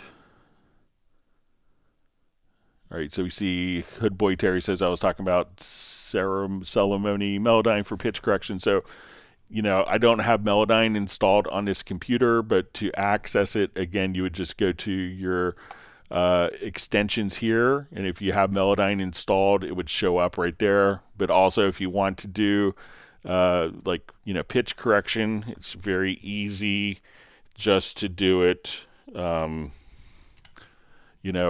directly from within Very Audio in the sample editor. So if we come over here, I could just double click on a file and we could go into the sample editor. Let me just take this particular file, and we could do all of our editing in the sample editor. So we could just do our Very Audio right here for the piece and do its analysis. So we could think of, if we want to do graphic pitch correction, we could do all this here without having to go to a third-party tool, and you still have your undo history. So some things that you don't get with running ARA extensions. So, all right, so we see Mark just saying from wave to MIDI. So, when we do wave to MIDI, it's really only intended to work with monophonic pieces like bass or saxophone or voice. So if you're doing stuff with, but if you have like a monophonic part, so just like we showed here in Very Audio. So let's say I'll jump over here and we go to Very Audio. What you can do is if you have a note that's like sustained and this is like 3 parts, this should be 3 notes, but it's showing as 1. What you can do is, just come over, and I think if we grab, if you just kind of click at the bottom, we could then make segments of the different notes. And now when this exports, this could export as 3 different notes. So you could actually just go to the bottom and split where you want to create a new note segment. But again, the audio to MIDI conversion is not really designed for chords. So if you're using chords, then it may not work. But if it's a single voice, like you're doing like a bass line on piano or playing a solo with only one voice at a time, then you could do that.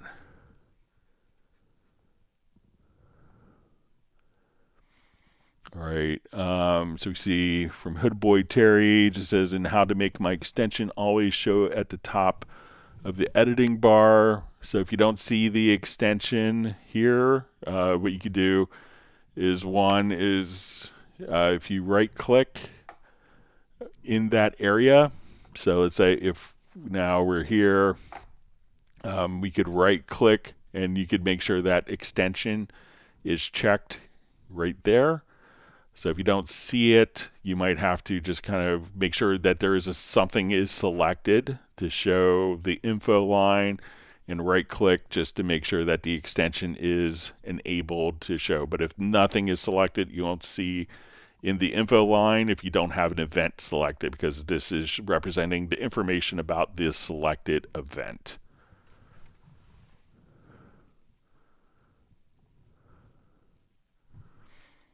All right, we see Jay from Secret Studios. Says, hi, Greg. I've emailed a request with a couple of songs. I'd really appreciate it if you may be able to walk me through how to resolve such matters. Please be well. So I'm not sure if I saw the emails, but if you want to send them again, I'll keep my eye out for them. I saw like just an email pop in just a couple minutes ago, but I'll keep an eye out, and maybe we could go over it on Friday's live stream. Sorry if I missed it. All right, so we see Val just finished mixing in 30 minutes thanks to Cubase and his template, especially the channel comparison makes it so easy. All right, and Mark, it just says he's using Neural Note.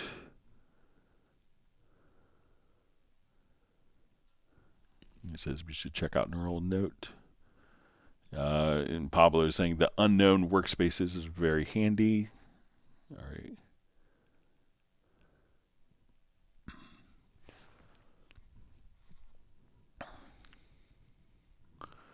Okay, y'all ask, when I run Cubase, all other sound channels are blocked, how to avoid that. So if you mean going to YouTube and you can't hear stuff, try coming over here to your studio menu, to studio setup, select your audio interface, select audio system in the studio setup, and then you could just click on release driver when application is in the background. And then you could go to your web browser, and that will release the driver. When you switch to a different program, you go back to Cubase, then Cubase will assume the audio driver at that point.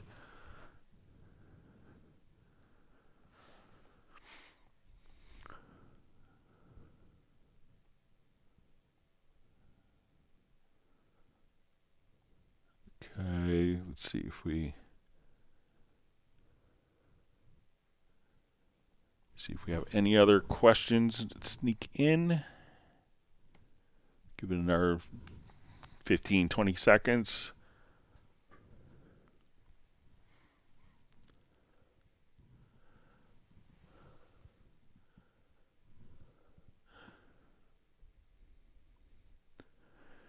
All right, so we see Louis Che says, Greg, after I fix a problem using Spectral Layers ARA, what do I need to do to make the change permanently render in place? So if you've done, different changes in an ARA mode, and you go to the extension here, all you'd have to do is say, make track extensions permanent. You could do a render in place, but you could just come right over here and choose to make the track extensions permanent, and that's right in the extension area. So that's probably a good approach. You could also render in place or do a bounce selection.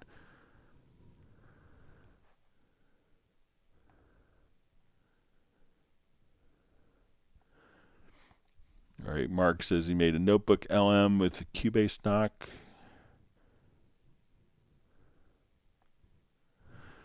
All right, so we see from Val, says, quick question. When I switch between activated projects, all my zones in the mixer view get resetted. Is this normal? So let's say if I come over here and I have my mix console views, let's say whacked up there. I'll go to another new project. Let's make...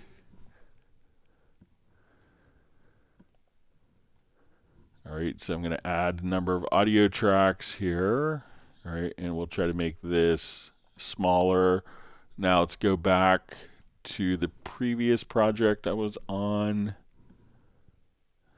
I activate it, and yeah, it seems like it might go back to this, so I think Cubase may let's say if I have this open, it may keep the same status. Let me go back to my other song. Let's activate that. Okay, I'll pass that along. You can see where that could be annoying. All right. And he says he means the big mixer F3. All right, so let's take a look. We go to our large mixer here. Okay, so let's say I have this set up. All right, I'll go back to my other project.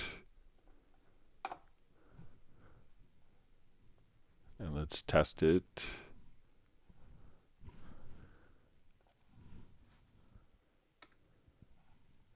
And let's say here I want just the faders to be super tall.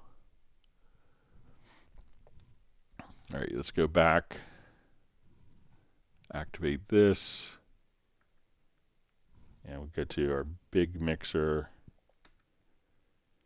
So it looks like it maintains kind of the last mixer settings. Let me just go back to bicycle here. Activate it. Yeah, so it looks like it may maintain the last mixer settings as if it's kind of a global setting. I can see where that could be good and not want it, and bad for some. I'll mention that to your attention.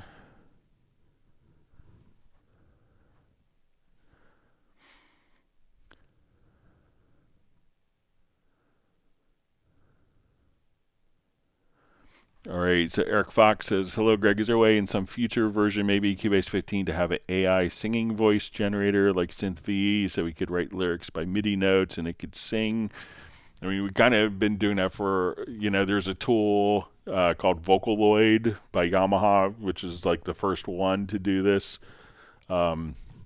It's always possible. I would say that, that's probably not currently our area of focus or expertise. Not to say, obviously we have incredibly talented developers, and then it could also get tricky is if you have the vocalist doing it, does the AI vocalist get the writing credit for the performance or performance royalty? So stuff like that could be tricky.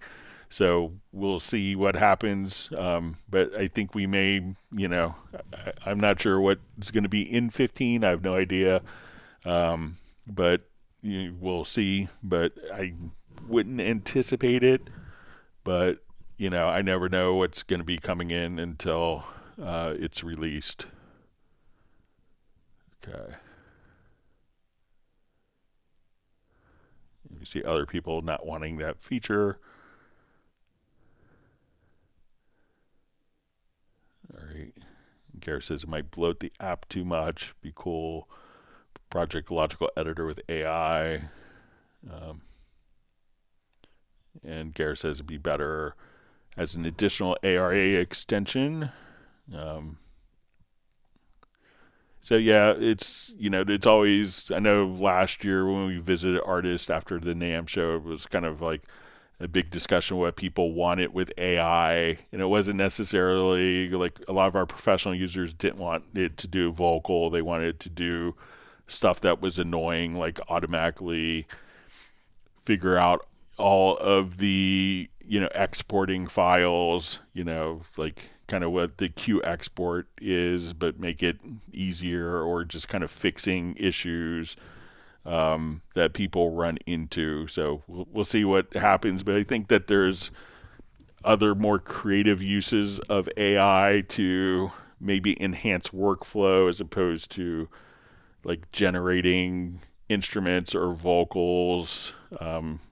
I think people will have the same singer and kind of recognize the same AI singer on multiple parts, just like the old days when synthesizers had 64 patches, and when they were really popular, you could watch a TV commercial and name the synth patch because everyone is using the same stuff. So we'll see what it's always an interesting topic, and we'll see how it plays out over time. right.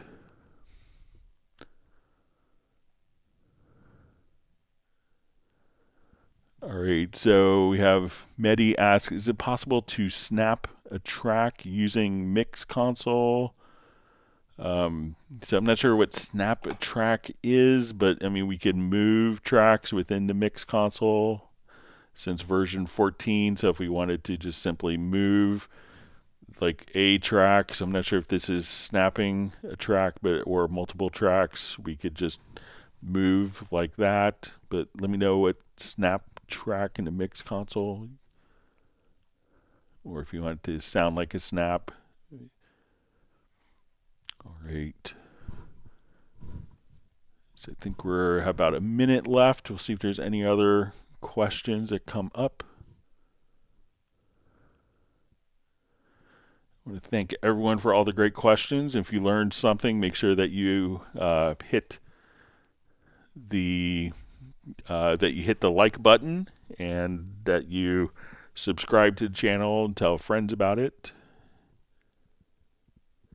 And it's always a joy to be able to be part of the community and help people with their creative journeys with Steinberg software.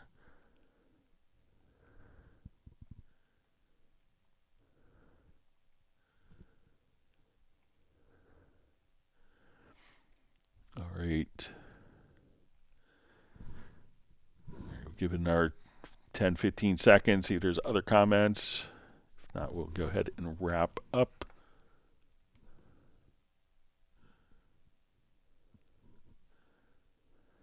All right, so we are just about out of time. I want to thank everyone for all the great questions. And we'll see everyone back on Friday starting at 1 p.m. U.S. Eastern Time. Everyone please stay safe and healthy, and we'll see you back Friday. Take care. Goodbye.